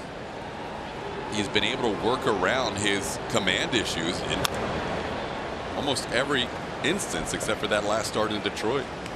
That'd be an interesting conversation to sit back and have a meeting with your pitching coach and have him airing you out for walking guys, and then you go, hey, my ERA is pretty good, isn't it? But again, it goes to, if you take those 4 walks out of the equation, maybe you get him 1 more inning in his outing. That's a good pitch. The slider bending over for a strike, and Ryan Healy said, I thought that was way in, but it's 1-2.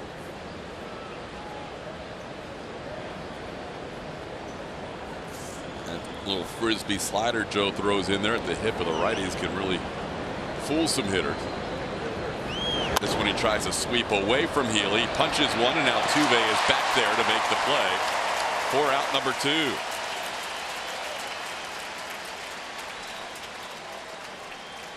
...2019 season tickets are now on sale, and fans who purchase now will enjoy benefits like guaranteed 2018 postseason priority access. Visit Astros.com/season tickets or call 1-877-9-ASTROS for more info.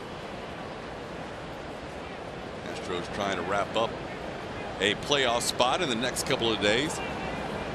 Magic number to reach the postseason is 3. Here's Kyle Seager. Magic number against Seattle is 2, meaning a win tonight would guarantee the Astros will finish ahead of Seattle, which also means the M's would be eliminated from divisional contention, and they're still chasing, although far back, the wild card dream. 1 pitch to Seager is bounced foul. It's 0-2. The number of 3 for the playoffs goes to the Tampa Bay Rays, who are currently winning against the Rangers in Arlington 2-0 in the 6th inning.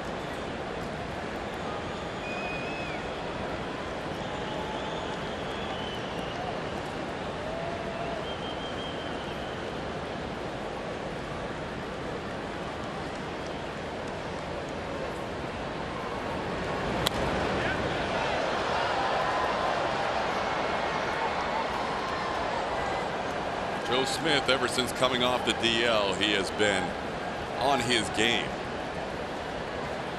Smith did not have the best first couple of months with the Astros, but came off that DL on July 3rd, and he has been as good as anybody out there for AJ Hinch ever since.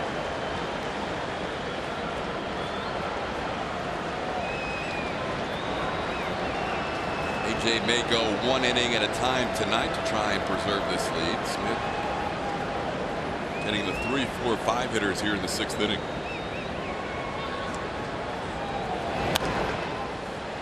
Long run for Bregman, and he can hold up because that one's into the ground.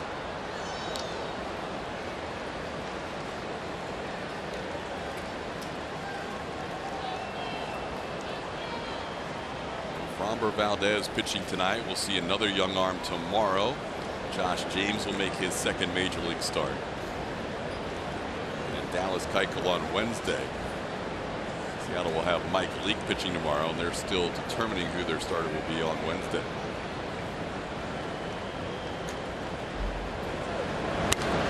Popped up, and Martin Maldonado gives it a look, but Seager keeps staying alive with 2 strike foul balls out of play.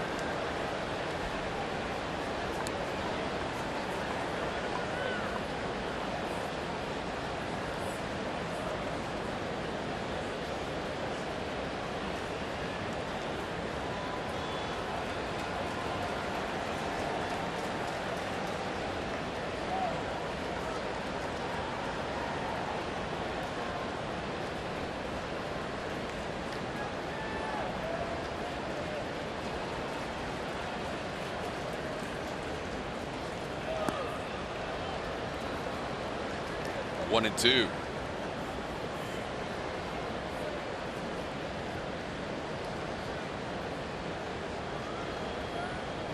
Maldonado going out to talk to Joe Smith. Last time Joe faced Kyle Seager, he allowed a home run. Mentioned how good he has been since July 3rd, allowing just 2 earned runs in 23 1/3 innings. And one of those 2 earned runs came against Seattle at Safeco Field on August 22nd. Got crazy and went all the way back to Cinco de Mayo on Joe's numbers. He has a 1.07 in his last 41 games. How about that?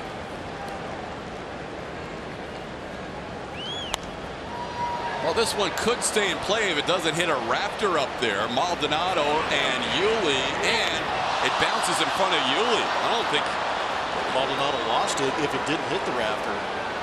And Yuli never saw it. Yuli was looking at Maldonado the whole time, and that ball dropped within a few feet of Yuli's head. As Maldonado goes over there, he's looking at Yuli, and then he's trying to find the baseball. Didn't look like he could find it, left it for Yuli, and it almost bounced at the feet of Yuli Gurriel. But again, I'm not sure if it hit the roof or not. Seager's stayed alive with all these foul balls with 2 strikes.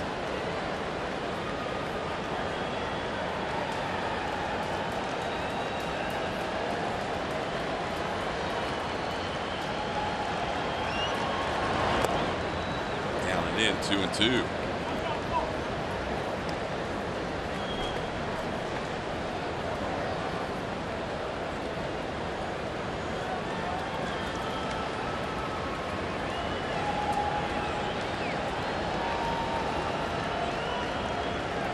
Seager's fouled off the last 5 strikes in this at bat and make it 6.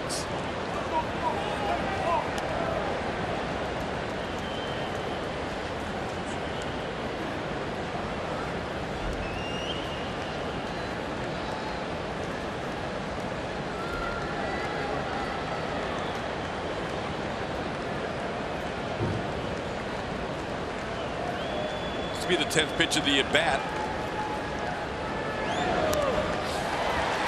11th. What a battle. It is. Missed his location. He wanted to get the outside corner with that slider.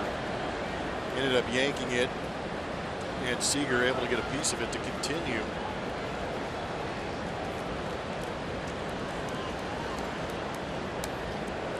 Where does he go now?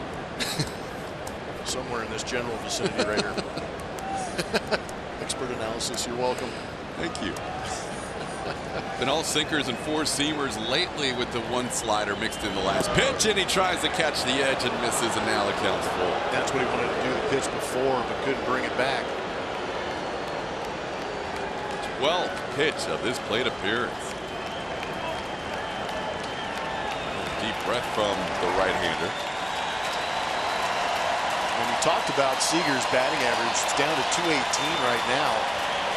And that's the last thing the Astros are looking at. They're pitching to the Kyle Seager that has had very good at-bats and some good numbers against the Astros. They're not pitching to that .218 average.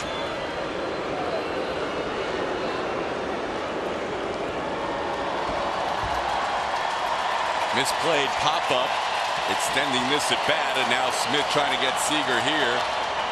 And he'll foul another one off. Give Joe credit. He's not giving Seager much to work with. Seager just fighting.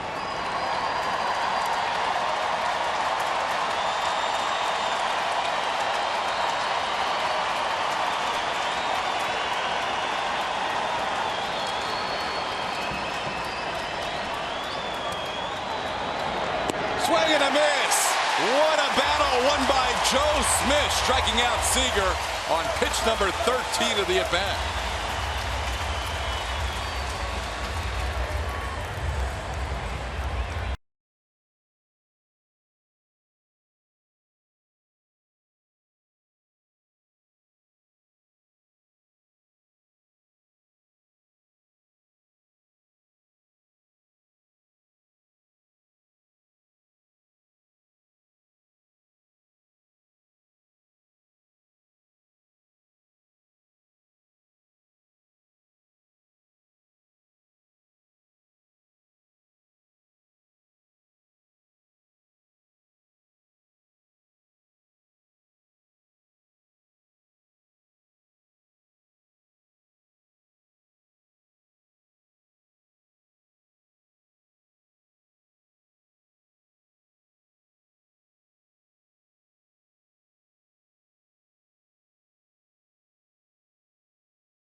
The order here, George Springer leading things off. A.J. Hinch, the manager, has never been afraid to shake things up in that lineup, but you've always seen the top of the order the same in the past few years. Here recently, though, for a while now, you've seen Alex Bregman behind Jose Altuve, switching those guys around, and that's because of the season Alex Bregman is having, guys. AJ said for the longest time it was whoever hit in front of Altuve would get a ton of pitches to hit, but the way Bregman's been swinging the bat this year, he can really provide that protection. And they're really right-handed heavy at the top. We've seen that a lot, so he does try to mix things up with Marwin. However, matching up this time of year is almost impossible with all of the relievers, all the pitchers and the weapons that all of these teams have down the stretch. But AJ talking about his lineup, likes the way it looks right now, likes the way his guys are swinging the bat here lately. Yeah, with the way Alex has been able to drive in runs this year, Julia, you were wondering when that switch might be made with Altuve hitting 3 for a lot of the year and Alex too, and eventually AJ liked the way it looked with Alex batting behind Jose. Normally we'd see Correa at that point behind Bregman, but we've seen Carlos recently move down a little bit in the order. We've seen a variety of different cleanup hitters. We've seen Marwin there. Tonight it's Yuli. We've seen Tyler White in the cleanup spot. 2-2 the count to Springer. George has struck out and grounded out against Wade LeBlanc. Any combination of those guys he puts out there, I'm pretty happy with. Back up the middle. LeBlanc gloves it on one hop and flips to first for out number one. But with that right-handedness at the top of the lineup in mind, Scott Service is toying with the idea of possibly going to an opening pitcher on Wednesday. And then after he gets through the righties, going to the lefty Roenis Elias out of the bullpen. But he still has to see how the first two games of this series play out. Opening pitcher is becoming pretty popular around baseball. Especially in September when you have as many guys as Scott Service does in the bullpen. Altuve swinging the bat well of late, but you can see if you draw a line right down the center of the field, a lot of them going to that pull side. Every once in a while he'll get a pitch out over the plate that he chooses to shoot the other way for a base hit. Did so the other night, getting an RBI out of it.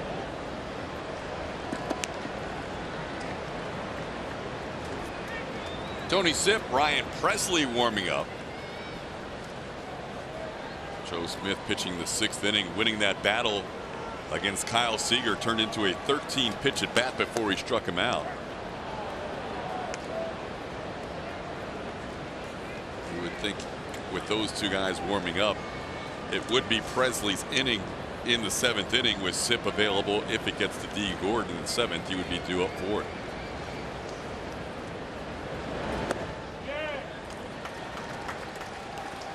Altuve with a count of 3-1. Jose has walked and flied out. Ooh, kind of feeling a cut fastball right here getting launched into the Crawford box. All right, now you got my attention. Yep. Altuve kind of had that look in his eye. Oh my gosh. I tried. I really tried. You were right there. So did Altuve. He took a pretty good pass into that. Was the cut fastball. You can see he missed a spot down and in. Altuve letting that thing eat. You almost had it. Well, he's got another pitch to work with here. Yeah, but I put all my chips in on that last one. He had the Bregman call earlier this season. And a walk. We'll take it. Altuve draws his second walk. LeBlanc has walked 3 in this game. Nope. I'm sorry. League leaders are presented by Houston Methodist. Scott Service coming out, but Alex Bregman consecutive games reaching base. 42 climbing up that Astros leaderboard. Scott Service does not want the lefty LeBlanc to face Alex Bregman again. So Bregman will face a righty when we come back. Wade LeBlanc's night is over.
Team in baseball got a boost of fan support in Boston. We go behind the scenes at Fenway Park with AJ Hinch, and Justin Verlander makes an emotional return to Detroit. All that and more on Astros Bases Loaded after the postgame show only on AT&T Sportsnet. CK.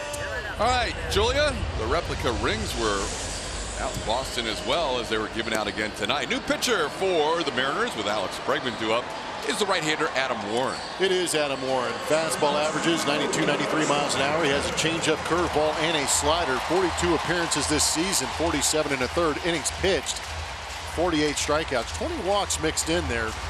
So a little bit of concern about him throwing strikes, but he is heavy on the fastball, even heavier on the slider against right-handed hitters.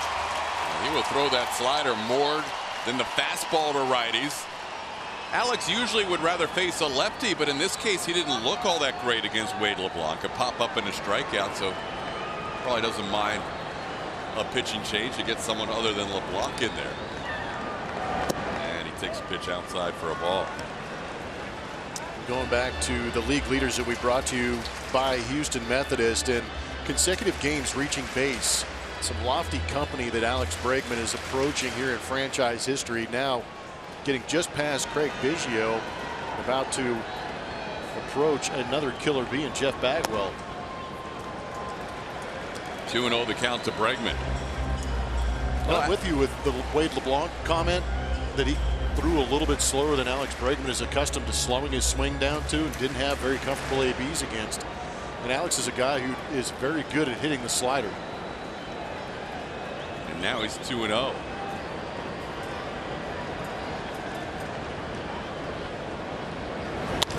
Up the middle, diving stop. Segura flips to Gordon. Alex will reach on the fielder's choice, but the Mariners get the lead runner out too bad.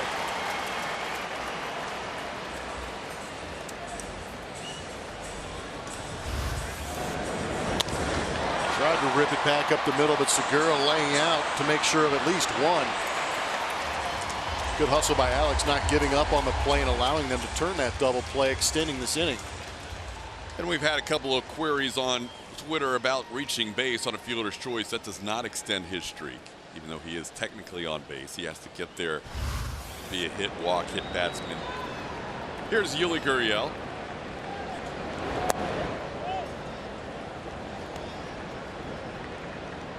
Yuli takes a pitch for a ball. Yuli doubled, scored on Marwin's double. That's the Astros rally tonight. Had 2 of their 3 hits back-to-back in the 4th inning with 2 outs. 2-0 the count. Tony Sipp continues to warm up, but Ryan Presley is also warming up. 3 righties due up next inning. You would think it would be Presley's inning.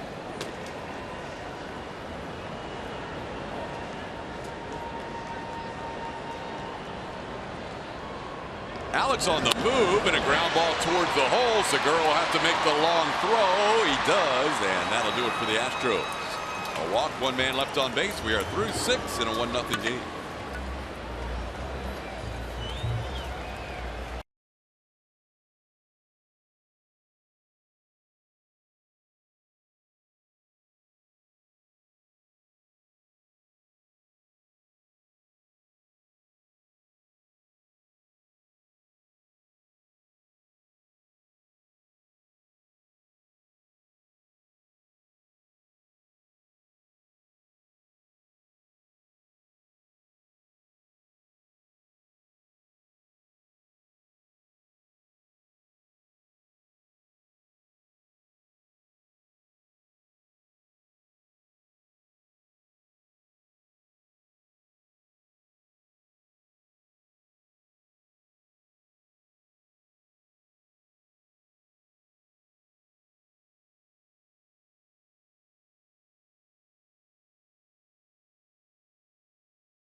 Clues, Blue Jay Way, 3rd round pick by the Astros.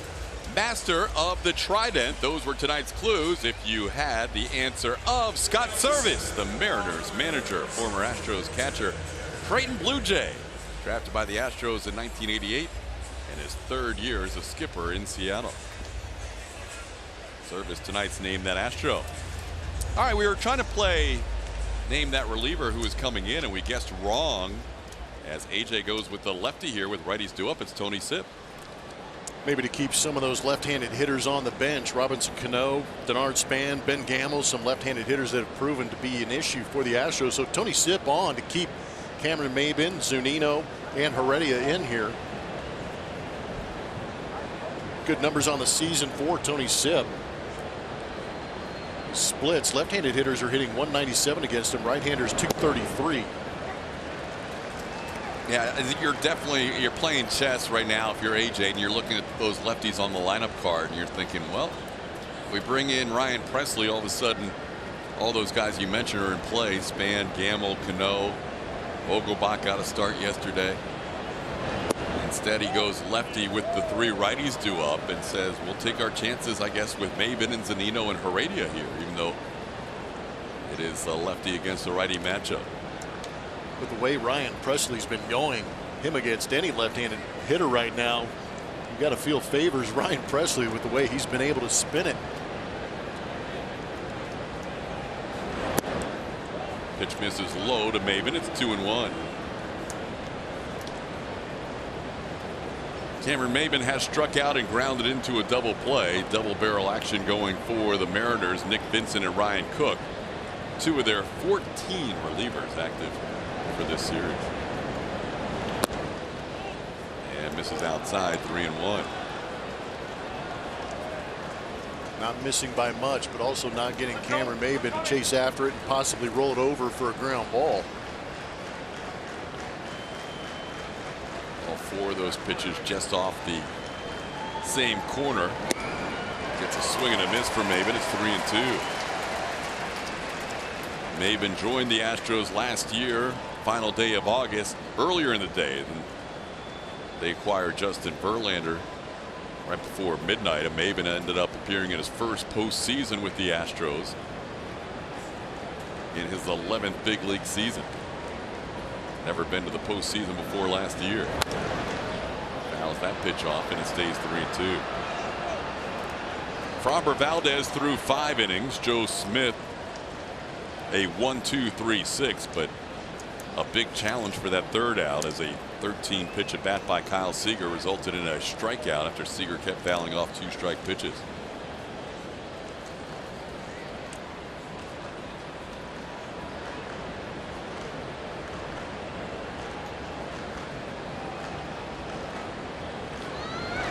Swing and a miss. Sipp comes back down in the count. 3-1 to strike out Maybin for out number 1. Try to get some of those strikes early on down in the zone. Eventually climbs the ladder to get Cameron Maybin. Striking him out with a couple of fastballs up in the zone.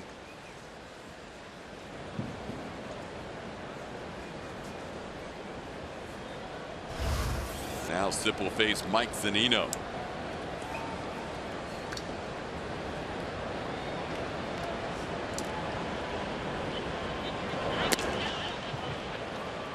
Guys, Tony Sipp has worked really hard to get back to the version that we saw in 2015. He was pitching in a lot of high leverage situations back in, that fastball split combo being so good for him. And that this year he's looked like that. The velo being up, he's been getting the chases on the split like he's wanted to. And he's coming in to start this inning, but you can tell by the way AJ's used him here recently that he really trusts him. He trusts him with matchup and he trusts him with guys on base. Sipp's done a really nice job with that. But the confidence his manager's showing him in him is helping him as well.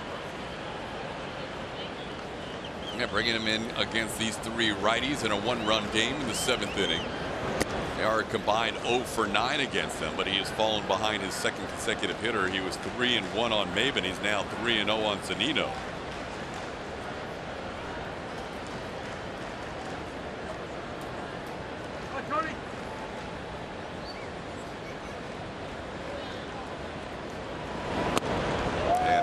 Inside corner, a 4-pitch walk to Mike Zunino with 1 out in the 7th inning. That's a tough one right there, just because Zunino strikes out this season 40% of the time. It's one of those guys you want to make earn his way on. Now Sip will face Guillermo Heredia. Heredia's been on base twice with a single and a walk.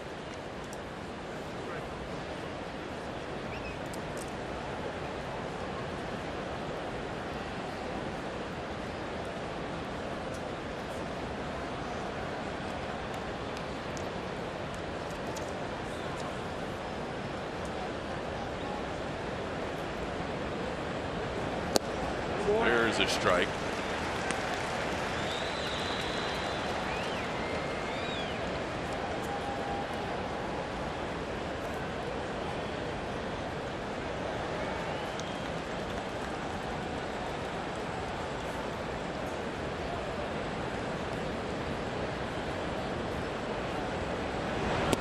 Oh, nice pitch, breaking ball for a strike, 0-2.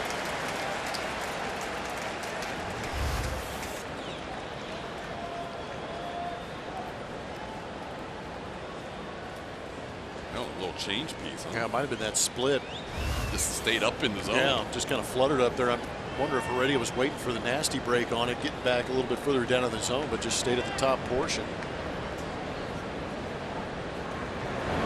Here's a ground ball towards short. Correa tries to spin it through Altuve, not quite in time. Heredia runs well. Astros trying for their third double play of the game, but Heredia reaches on the fielder's choice. MLB At Bat is your #1 Astros app. Customize your experience with home screen icons and features such as the MLB.TV Game of the Day, pitch tracking, in-game highlights, live radio broadcasts, and more. Download MLB At Bat today. Well, here's the lefty we thought AJ was going to have Tony Sip face. It is D. Gordon. Gordon has grounded out a couple of times today.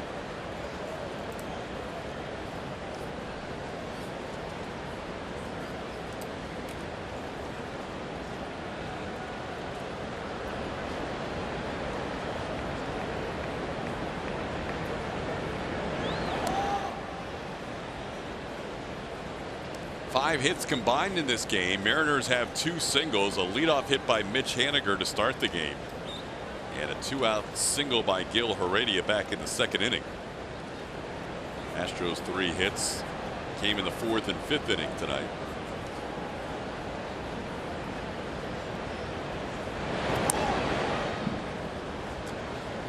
Heredia has just 1 stolen base this year, and he's been caught 4 times. I like those odds with Machete behind the plate.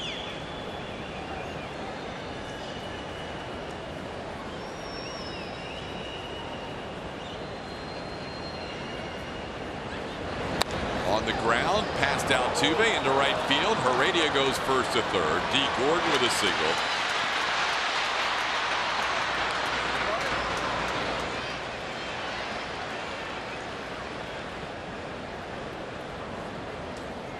Thinking about going to second, but time is called.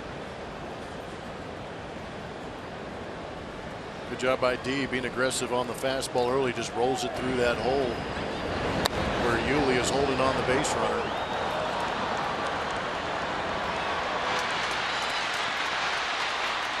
Well, AJ knows they won't pinch hit for the right-hand hitting Mitch Haniger, who's due up next, so he'll go to his bullpen here for the right-hander Ryan Presley. Sip out, runners on first and third, 2 outs.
fans in attendance will receive a 2018 team photo and a 2019 Astros schedule. For tickets and info, visit astros.com/promotions. TK. All right, Julia, first and third in a one-run game, 2 outs in the 7th inning, and the Astros go to Ryan Presley. Ryan Presley, very good out of that Astro bullpen between Minnesota and Houston. He's racked up some big numbers as far as appearances are concerned, right at 72 now, making his 73rd here today. 67 in the 3rd innings pitched, 95 strikeouts. Facing Mitch Haniger. Haniger 2 for 3 facing Presley in his career. And he takes a pitch outside for ball 1. Guillermo Heredia on third, D. Gordon on first. Astros protecting a 1-0 lead.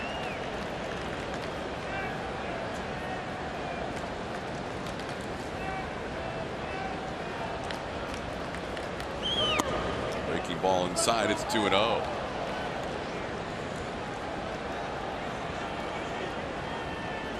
A walk and a single in this inning.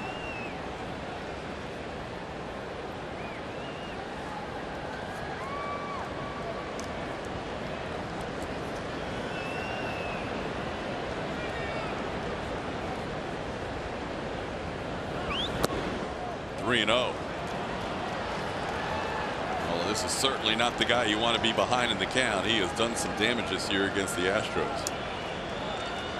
Having a good road trip too. He's 9 for 20 on this trip.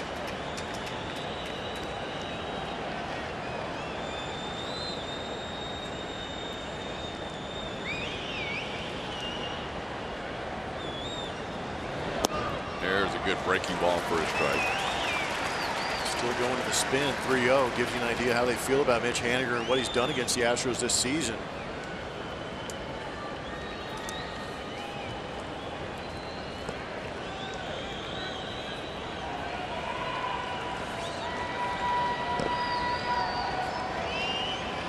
Runner on the move, check swing, and that's ball 4. And it's just the 2nd walk issued by Presley as an Astro. Against 26 strikeouts in 19 2/3 innings. Now he will face Gene Segura with the bases filled. I'm not going to make any excuses for these guys. Their job is to come out of that bullpen or pinch hit or just play the game to win. But it's got to be tough when you get loose next to a guy and he comes in and you got to sit there and watch him battle through 3 hitters and then understand the situation you're coming into. There's runners at first and third, 2 outs.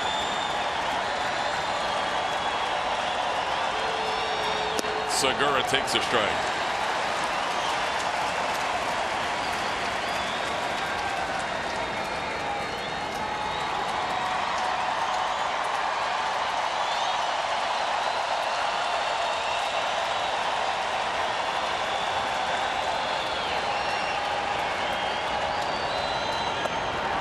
Presley ahead 0-2. Now this crowd of 43,144, the 15th sellout of the year, the most since the 2008 season. They're going to get up.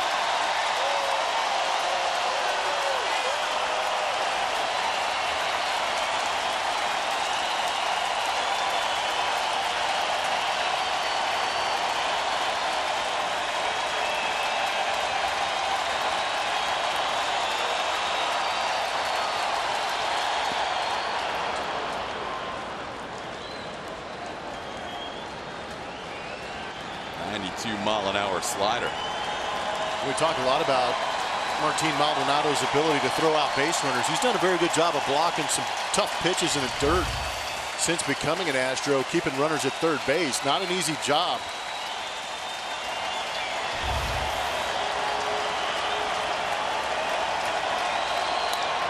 Tapper back to the mound. Presley has it. The underhand toss in time. Strands the bases loaded.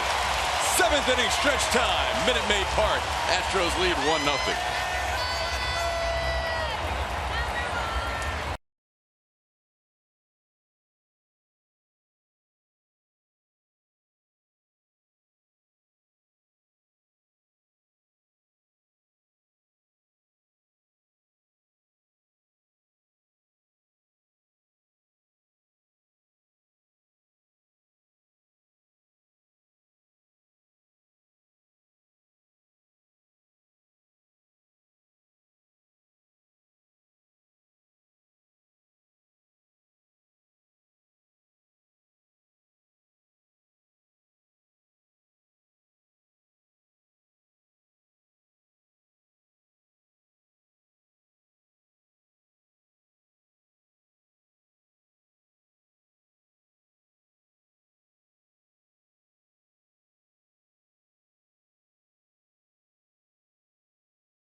Inning, the Astros holding on to that 1-0 lead over the Seattle Mariners.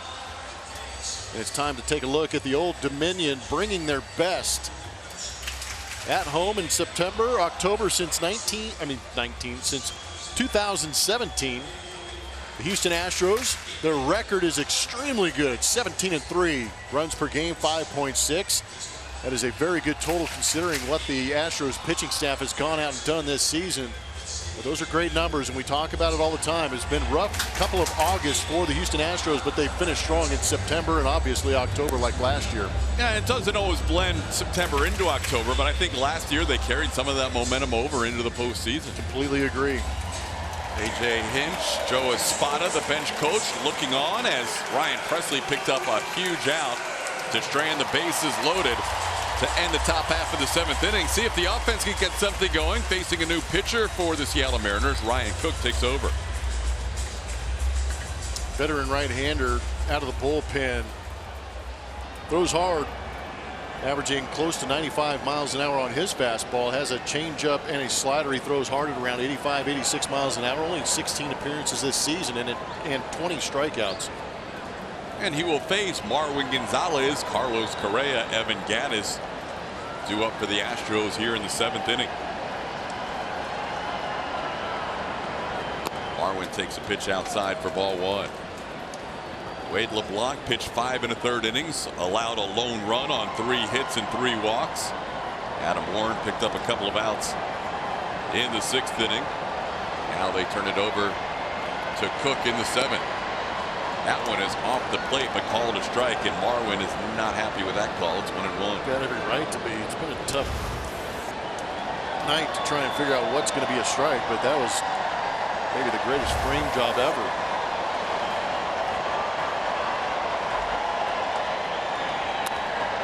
On the ground, D. Gordon is there. And Marwin retired on a ground out for out number 1. Defensive rankings are presented by GMC. Carlos Correa's offensive season hasn't been quite where he's wanted, but defensively he has improved his zone rating by a big margin this year, going from 798 the last 2 seasons. And according to Stats Inc., he's up to 833 this year, one of the best zone ratings in the game at shortstop. Yeah, and that's saying something too, because Carlos, all of 6'4" of him, moving pretty good around the infield. And it's nice to see a young baseball player not take his offense out on defense, still backing up his pitchers. Correa reached his first time up via a walk. He is also struck out. There's that slider that Cook likes to throw, especially to righties. It's almost a 50-50 combo with the fastball. I got a big wrinkle in that, almost like a slurve.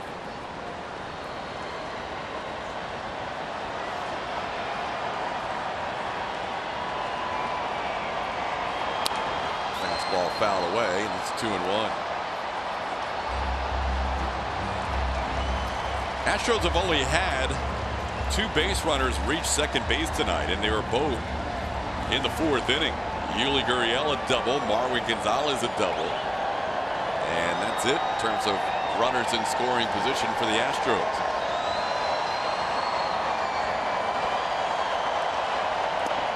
There's a strike, 2-2. Hector Rondon begins to loosen up in the Astros bullpen.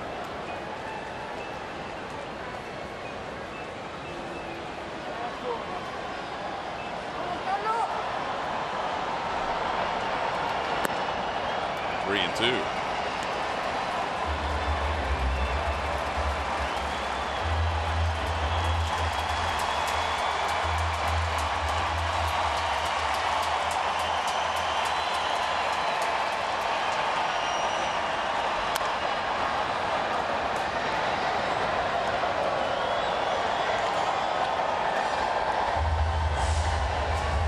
Impressive to get the most sellouts in 10 seasons here at Minute Maid Park. I'm sure we'll have another one on the final game of the season on Sunday against the Angels, Fan Appreciation Day, and another replica ring giveaway.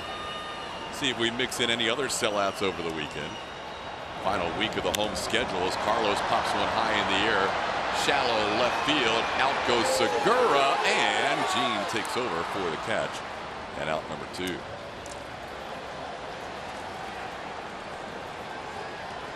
That'll bring up Evan Gaddis.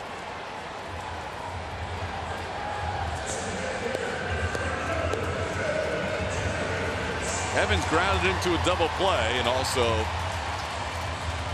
popped out into shallow center field on a fine play by Guillermo Heredia.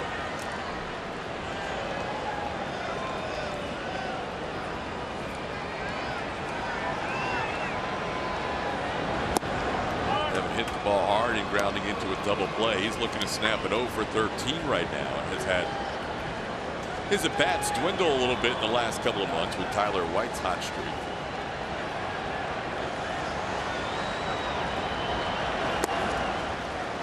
That's a pitch of the knees for a strike. It's 1-1. That's the pitch Framber Valdez would have liked to have received more often than not.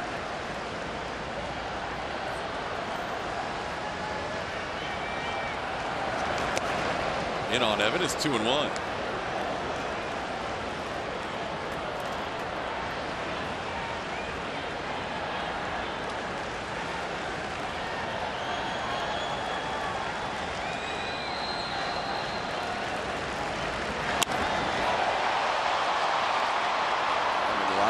Foul. That had a chance had it stayed fair. A little quick there. It's 2-2.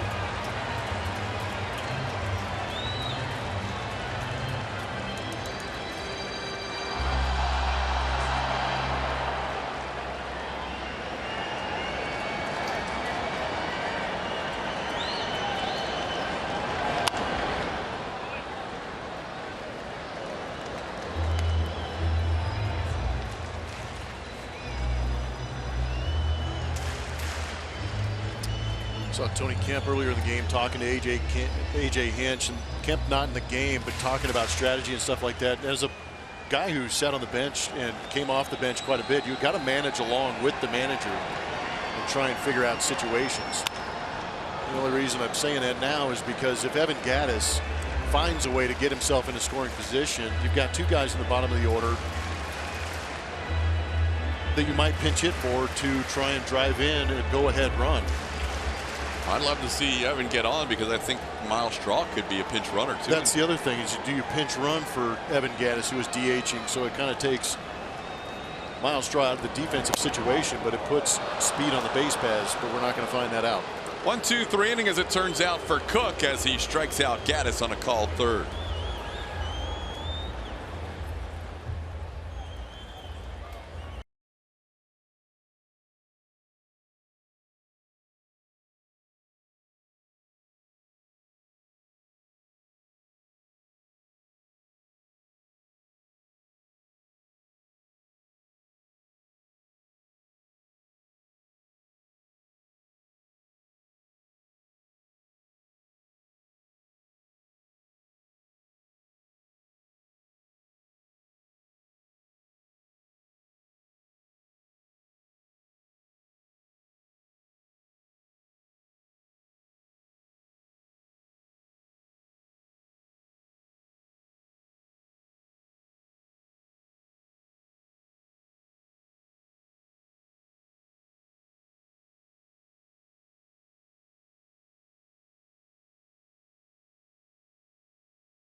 Couple of doubles with 2 outs got the Astros on the board. Yuli with the first one, and then the big one from Marwin Gonzalez trying to sneak it out of here and extend that lead, but it stays in. Drives in Yuli with 2 outs. Big 2-out RBI, proven to be the difference in the ball game. The Astros using that bullpen to get out of some tough situations. Joe Smith with an extended AB against Seager for the strikeout. And then Ryan Presley with the bases loaded gets soft contact and a big out for the Astros. Hector Rondon is now on for the Astros out of that bullpen to face the middle part of this order. Yes, he is. He takes over here facing Nelson Cruz, Ryan Healy, and Kyle Seager. Both teams with 3 hits in this game, but the Mariners have had more scoring opportunities. They have stranded 8. The Astros 3, and Rondon starts Cruz off with a strike. Always a good start to work ahead. Rondon, good fastball slider, the occasional split. 60th appearance, 64 strikeouts. Lined up the middle. Jake's going to have to play this one on a hop. Nelson Cruz with a leadoff single in the 8th inning. Mariners started this game with a base hit by Mitch Haniger to lead off the game. That's the first leadoff runner for the Mariners since the first, and now Cruz will be pinch run for. As exit velo right up there with Aaron Judge, number 2. In terms of average exit velo, he hit that ball hard to start this inning. Yeah, he can sting baseballs. Hit that one at 100.6 miles an hour to center field. So Christopher Negron will pinch run here. And Rondon misses to Healy. It's 1-0. 4th hit of the night for Seattle. They have all been singles. Astros pitching has walked 7 this evening. 5 from the starter Valdez, 1 from Sip, 1 from Presley. And that ball stung to center field. Jake, a great jump, and he makes a diving catch. Jake Marisnick on a ball hit to straightaway center. Saves trouble in the 8th. Jake catching liners in his khakis. What an insurance plan to have in center field. A guy like Jake Marisnick. We talk all the time about how tough it is to play that fly ball right at you, but how about laying out, diving straight in towards the diamond and making a catch? Nicely done, Jake. Bouncing off that grass. Jake robs Healy and maybe saves this 1-0 game for now. Here's Kyle Seager. Negron, a pretty good read, held up. Over aggressive runner could have maybe been picked off. That looked like a hit for most of the way. Swing and a miss. 0-1. It's very similar to the ball that Nelson Cruz hit, just hung up a little bit longer. Just hit it too hard. 104.8 off the bat. Same exact launch angle. Really? Yep. Exact same angle off the bat, just hit a little firmer. Yep. What a game. What a game. Well, certainly not soft contact the first 2 batters here. Rondon has faced. He gets a little looper here, and that's going to be trouble. It falls into left field for a hit. Negron stays at second on the looping single by Kyle Seager. Mariners threatening again. They had the bases loaded last inning. Now first and second with 1 out. Well, we knew AJ earlier had brought in Sip to try and avoid some lefties. We'll see some lefties here off the bench. Did a good job of blowing him up, but with that shift on and nobody behind, Alex drops in there nicely. Watch everybody vacate and go towards third base to cover to make sure Negron won't go the extra 90 feet. Now here is one of those lefties off the bench that AJ was trying to avoid. Robinson Cano will pinch hit here for Cameron Maybin. Game on the line, first and second, 1 out. Cano hitting for Cameron Maybin.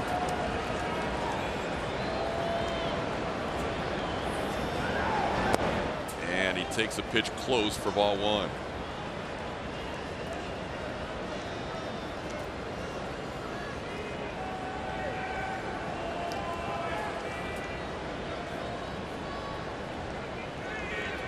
Line drive base hit to start the inning. Line drive fine catch by Jake Marisnick for out number 1. Then a looping single by Kyle Seager.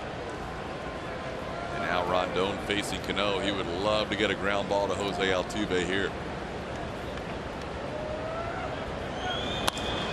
Into center field, shallow. On comes Jake. Another diving catch by Jake.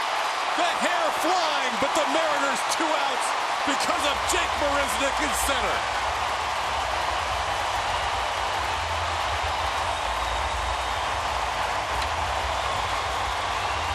I'm just going to let the fans let you know how I feel about it. This is incredible. It's the jump, it's the closing speed, and it's the fearlessness to lay out and make a play for your team. A standing ovation from the 43,000 plus for defense from the Astros center fielder. It's incredible. How do you even see where the runners were with the hair going all over the place? He's done it before. Cano robbed, Healy robbed in this inning, and now Denard Span will bat for Mike Zunino.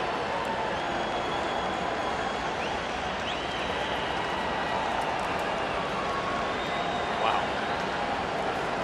Sometimes you win games with your offense, sometimes you win games with your pitching. The Astros trying to win this game with Jake's D.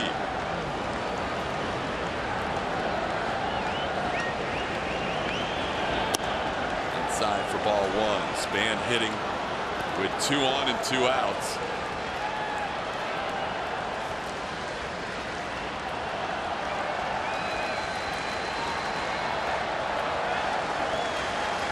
Span this year as a pinch hitter has done a nice job both with Tampa Bay and Seattle.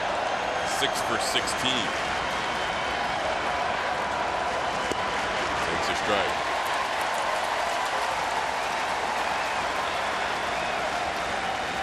Imagine if Hector Rondon is able to get through this inning, he will be waiting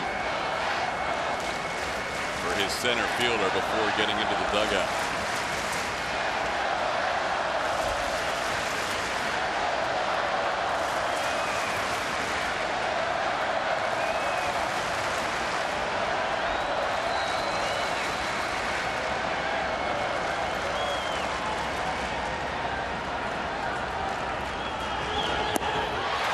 Great slider from Rondon. That last play off the bat of Cano is we're going to show it to you on StatCast. I'd like to put that computer in center field and see if they make that play 50% of the time. Well, the 2 outs he's robbed had a hit probability of 69% and 62%. It was amazing. So right now the Mariners will be up 2-1 without Jake making those plays. Yeah, don't let the computer numbers take away the brilliance of Jake Marisnick in those last 2 plays. Ahead 1 and 2. Just missed the edge. The count evens 2 apiece. I'm going to take your word for it. The strike zone has been inconsistent to say the least. But after that fastball away, trying to get that inside corner at 98. This crowd is energized. Jake Marisnick has pumped them up this inning.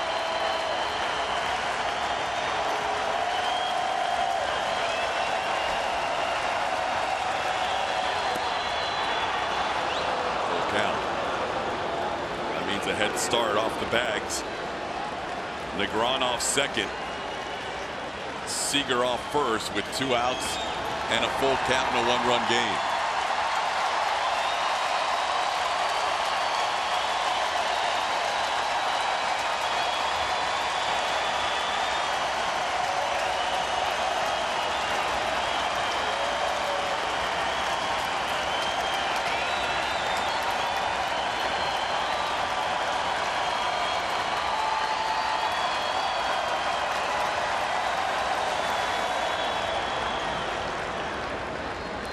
Sometimes that's just a reset for a pitcher too.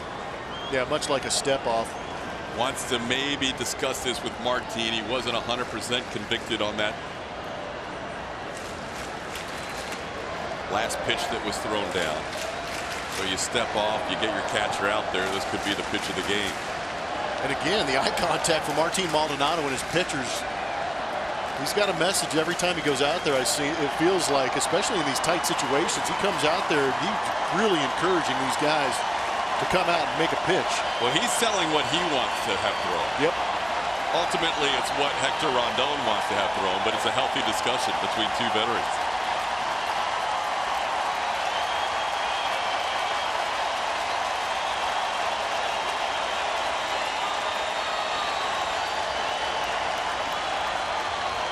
Span calls time to add to the drama.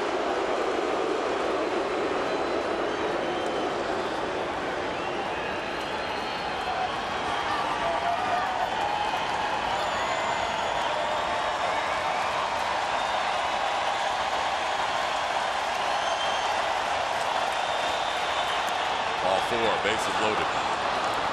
Second consecutive inning, the Mariners have loaded up the bases. And we mentioned all their lefty options off the bench. They've gone to Cano and Span, back-to-back pinch hitters, and now Daniel Vogelbach will pinch hit with the bases loaded and 2 outs.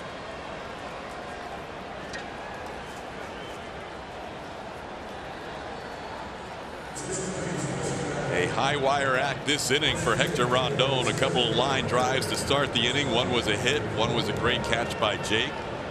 A looping single by Kyle Seager. Another incredible catch by Jake, better than the first.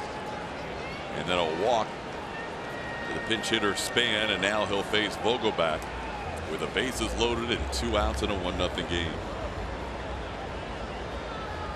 I'm Brent Strom. I'm going out there and I'm telling Rondon, give him a pitch that can hit the center in the air. Let Jake catch it and get us out of this inning. Vogelbach has never faced Rondon before.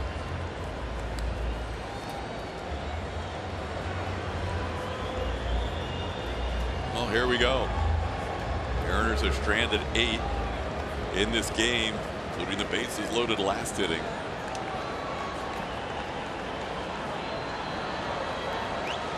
Vogelbach as a pinch hitter this year is 0 for 4. Overall batting .211.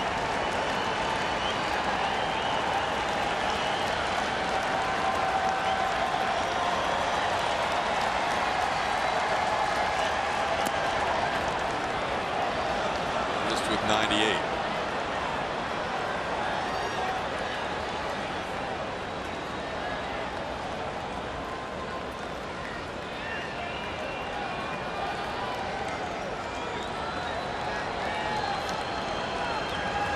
There's a strike.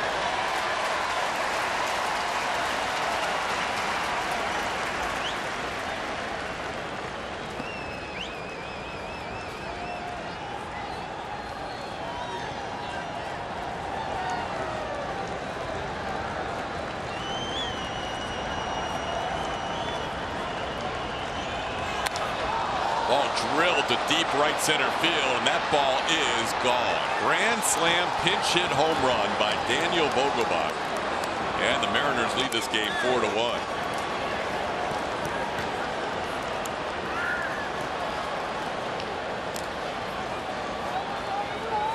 That absolutely silences the crowd here. Great plays defensively by Jake in this inning, but the Mariners still able to score 4 against Hector Rondon. One swing of the bat.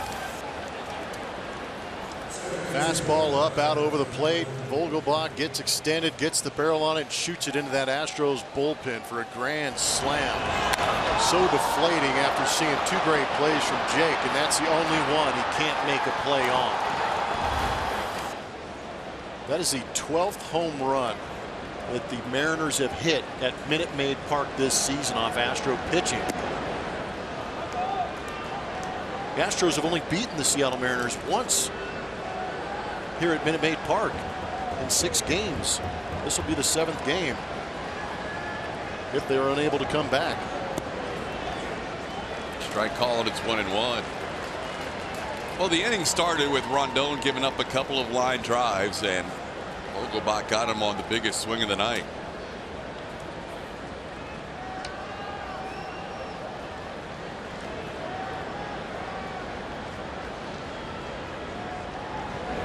That ball's hit well, and that's going to be down and all the way towards the wall. D. Gordon can fly. He's going to get 3 out of it easily. Now that Jake fumbles the ball, they're going to hold him up still with Correa's arm. But a stand-up triple by D. Gordon, and the inning continues for the Mariners.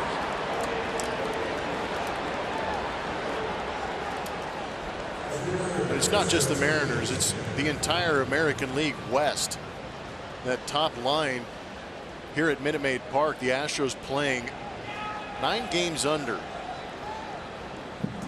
4 runs a game, and the ERA at 4.12. But when they get on the road, we know how much magic there is, both in those arms and the bats.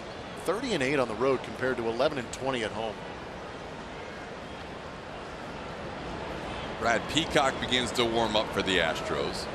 As Rondon faces Mitch Haniger, he hits a line drive, short hop by Correa, and that'll do it for the inning.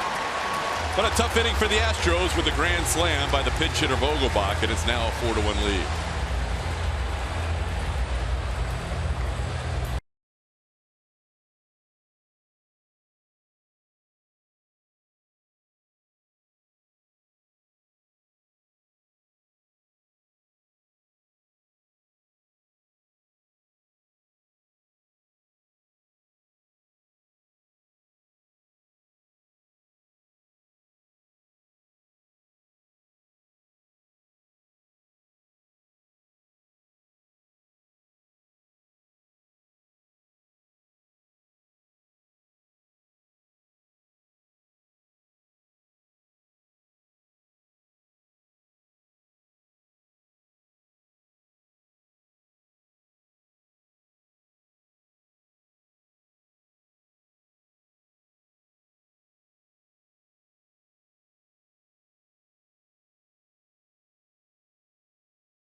We're on Twitter at ATT Sportsnet SW with 13 games left. What's your biggest concern as the Astros close in on the playoffs? And 68% of you hope to get Correa going.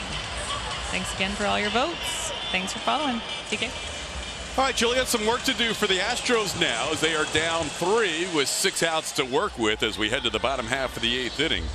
This is where the Mariners get very difficult and very tough. They have a good setup and a good closer, and their setup guy is on the mound right here, Alex Colomé.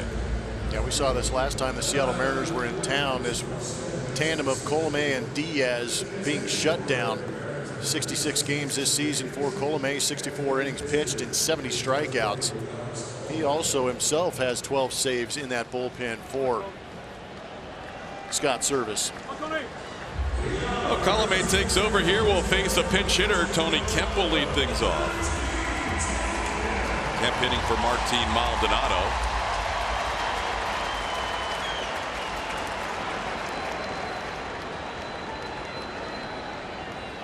Colomé, the 4th pitcher of the night for the Mariners. Wade LeBlanc, Adam Warren, Ryan Cook preceded him. Cook, the beneficiary of those runs in the top half of the 8th inning. It'll be Kemp, Jake Marisnick, and then the top of the order, George Springer.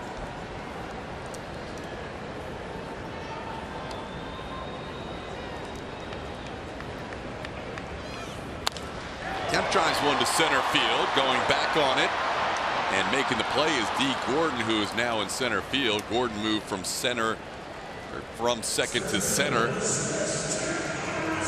after Guillermo Heredia was pinch hit for. Robinson Cano stays in the game at second, and Art Span stays in the game at left. David Freitas behind the plate. I'll bring up Jake Marisnick.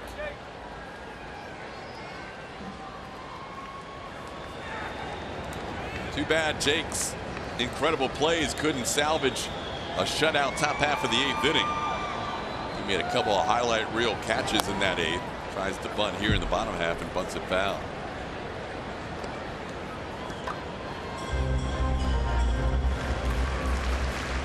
Risnick batting for the second time, came on as a pinch hitter for Josh Reddick. We would learn from the Astros clubhouse that Reddick left with a sore ankle. Find out more from AJ Hinch in his post-game comments. Jake down to the count 0-2.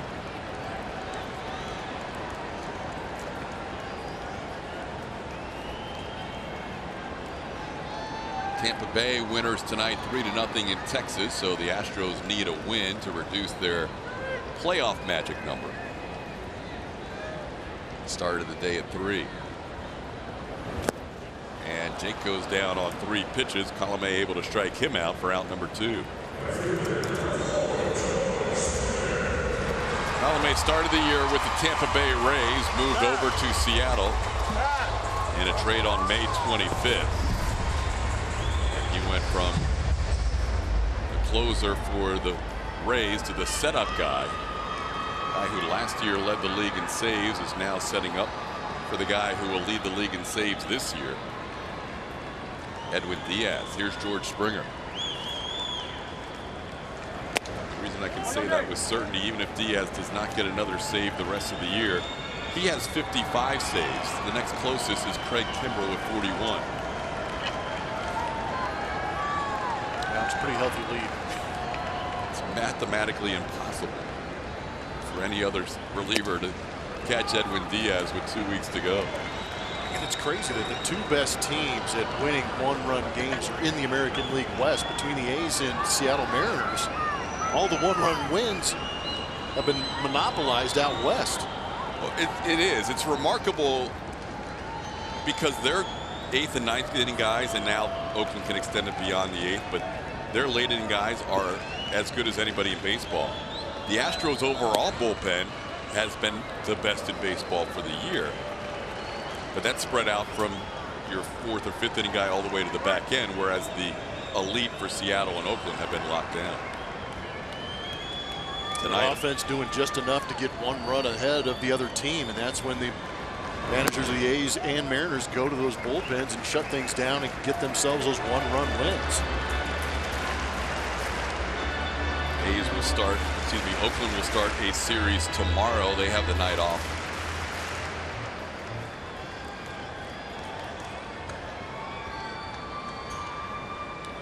Oakland kicks off a 6-game homestand tomorrow. 3-1 pitch is fouled away by George. A's will have the Angels in town first, and then the Twins in town for 3. Mariners had an interesting travel day yesterday getting here to Houston. They had to wait for a backup plane after theirs had an issue, and the plane they used was the one that was taking the San Francisco Giants down to San Diego. So they had about a 4.5 hour wait in Anaheim after their Sunday afternoon game before a backup plane arrived. They didn't get into Houston until about 2 a.m. last night. On the ground is short. Segura is there. And we head to the 9th in a 4-1 game.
brought to you by Toyota.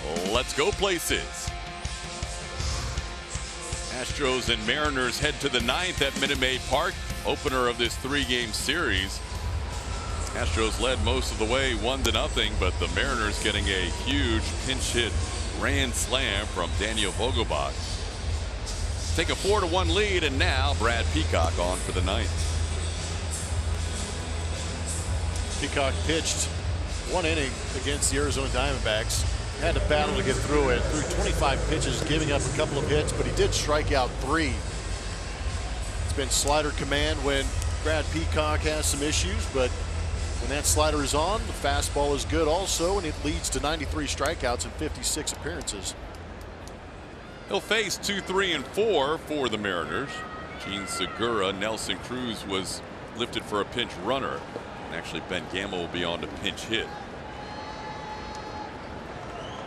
The spot currently occupied by Christopher Negron, who is the pinch runner. So it'll be Segura, Gamble the pinch hitter, and Ryan Healy facing Brad Peacock here in the 9th inning.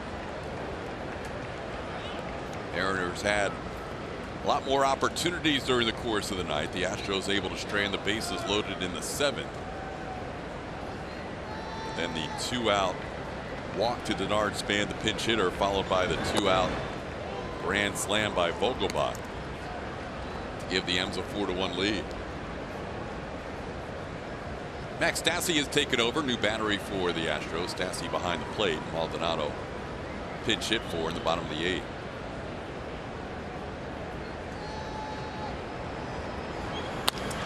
Towards the middle, Correa, we talked about his range earlier, makes that play to his left for the first out. So 1 out in the 9th.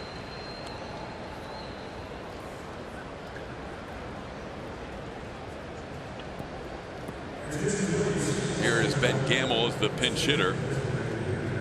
4th pinch hitter used by Scott Service in the last 2 innings. Had Cano, Span, and Vogelbach pinch hitting last inning.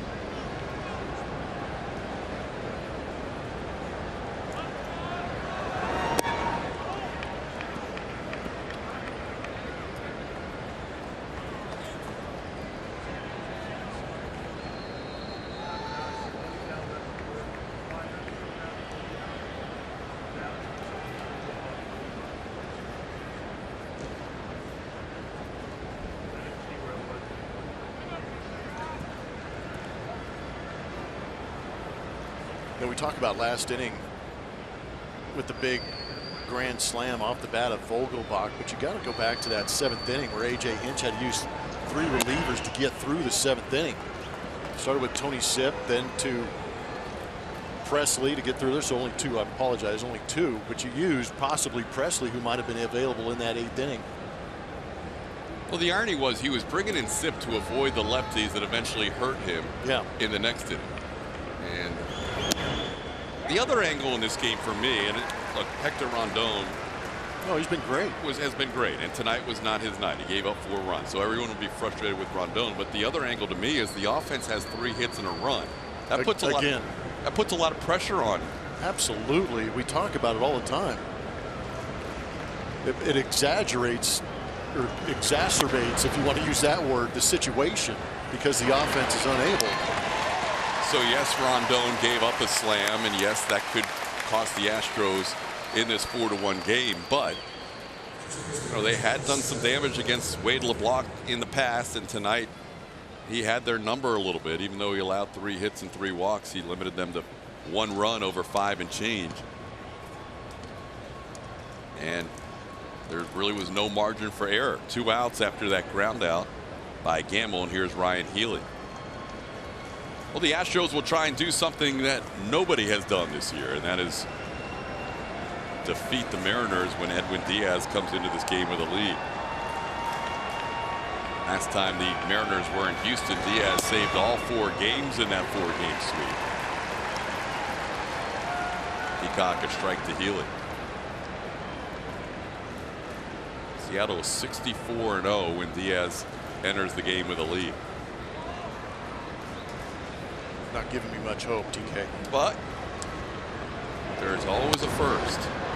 Healy just goes the other way and finds a little space on the right side of the infield that was unoccupied. Ryan Healy, who was robbed on a great play by Jake Marisnik his last time up, doesn't hit this ball hard, but finds it in the right spot for his first hit of the night. So he's a 2-out base runner. Peacock will face Kyle Seager.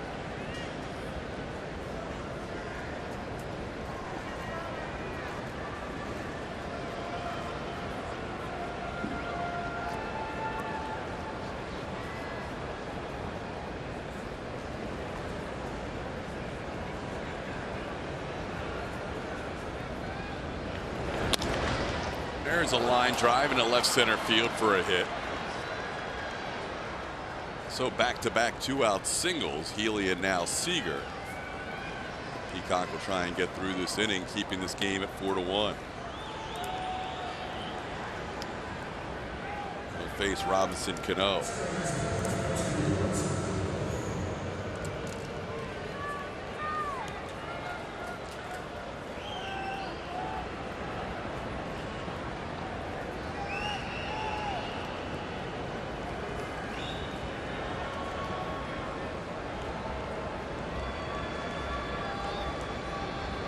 Cano robbed of a hit his last time up on a great play by Jake Marisnik, maybe better than the one he robbed Ryan Healy last inning.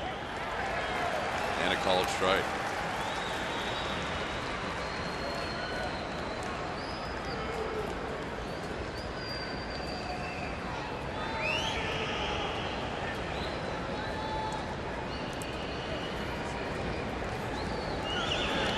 Mariners now with 9 hits in the game.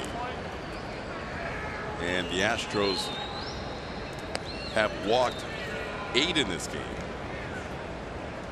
A lot of base runners, especially lately for Seattle. Only clean inning of the game for the Astros was a 1-2-3 inning in the 6th, pitched by Joe Smith.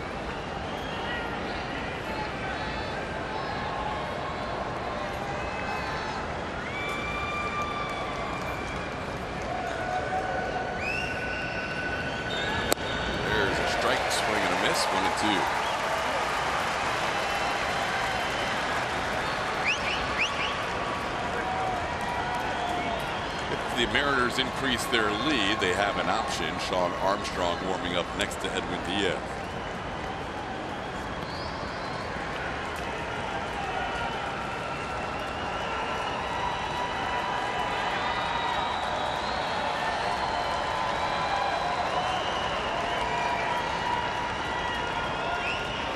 Well, last time the Mariners were in town, they were on the brink of being knocked out of consideration. They were 8 games back.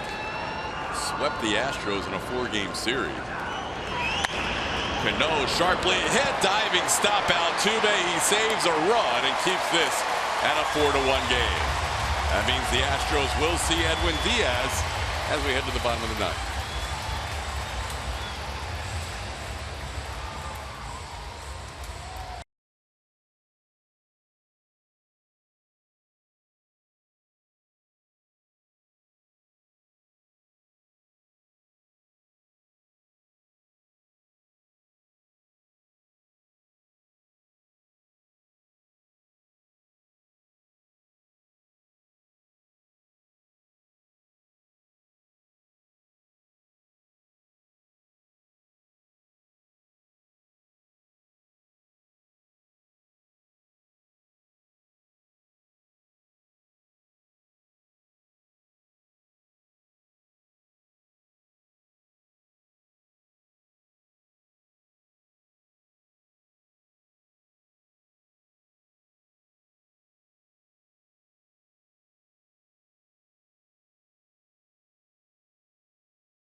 Benz.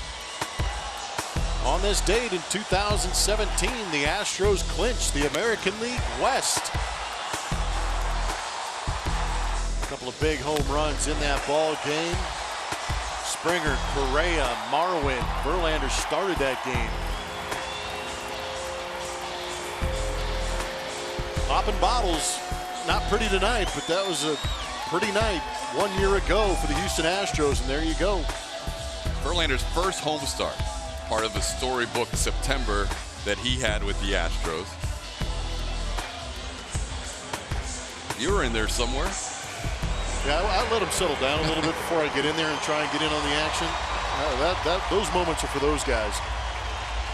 All right, well, here we go. We've seen this guy more than we like to this year. Edwin Diaz takes over the bottom of the ninth. Yep, fastball slider. He's collected 5 saves in the month of September to get to that 55 save plateau. A couple of starts, or a couple of outings ago, back on September 11th, he actually took the loss against the San Diego Padres. And the first pitch, Altuve tried not to get behind in the count. Swings at the first offering and grounds out to the shortstop Segura. So 1 pitch, 1 out in the bottom of the ninth. Diaz, when he gets ahead, can be so lethal. He has struck out 45% of the batters he has faced this year. The highest percentages in the history of the game. Looking for save number 56 on the year. He is already the 14th pitcher in Major League history with as many as 50 saves in a season. Well, this is Alex's last shot to keep his on-base streak going. Popped up, struck out, and grounded into a fielder's choice. Alex has a 42-game on-base streak, facing the best closer in the game in 2018, along with Blake Trinan. Edwin Diaz, it's 1-1. It'll be interesting to see if Diaz or Trinan get any love in the Cy Young or MVP voting, because maybe Trinan, since they have a better chance of making the playoffs, but Diaz has been as important to one team as anybody in baseball. Bregman's on-base streak will come to a close, 42 in a row, as Alex taps one back to the mound, and there's 2 away. You think they get any first place votes? No. Yeah, me neither. Maybe a third place vote here and there. They will get some attention. Yeah. I agree with you, because the saves and the ERAs, the strikeout numbers are excellent, but just the bulk of the work that some of those horses do out of the starting rotation are going to get a lot of those first place votes. I think if Seattle had made the playoffs instead of Oakland, Diaz would get a little more love, but Trinan's ERA is much better. Yuli sends one to center field, and D. Gordon is there. The Mariners come back with a 4th spot in the 8th on a 2-out grand slam by Daniel Vogelbach, and win the opener of this 3-game series. They have taken the last 5 here at Minute Maid Park with this win. And the Astros now lead by 4 in the AL West over Oakland, and their magic number to clinch a playoff spot remains at 3. Mariners win 4-1. We'll have more, including the postgame show, after this.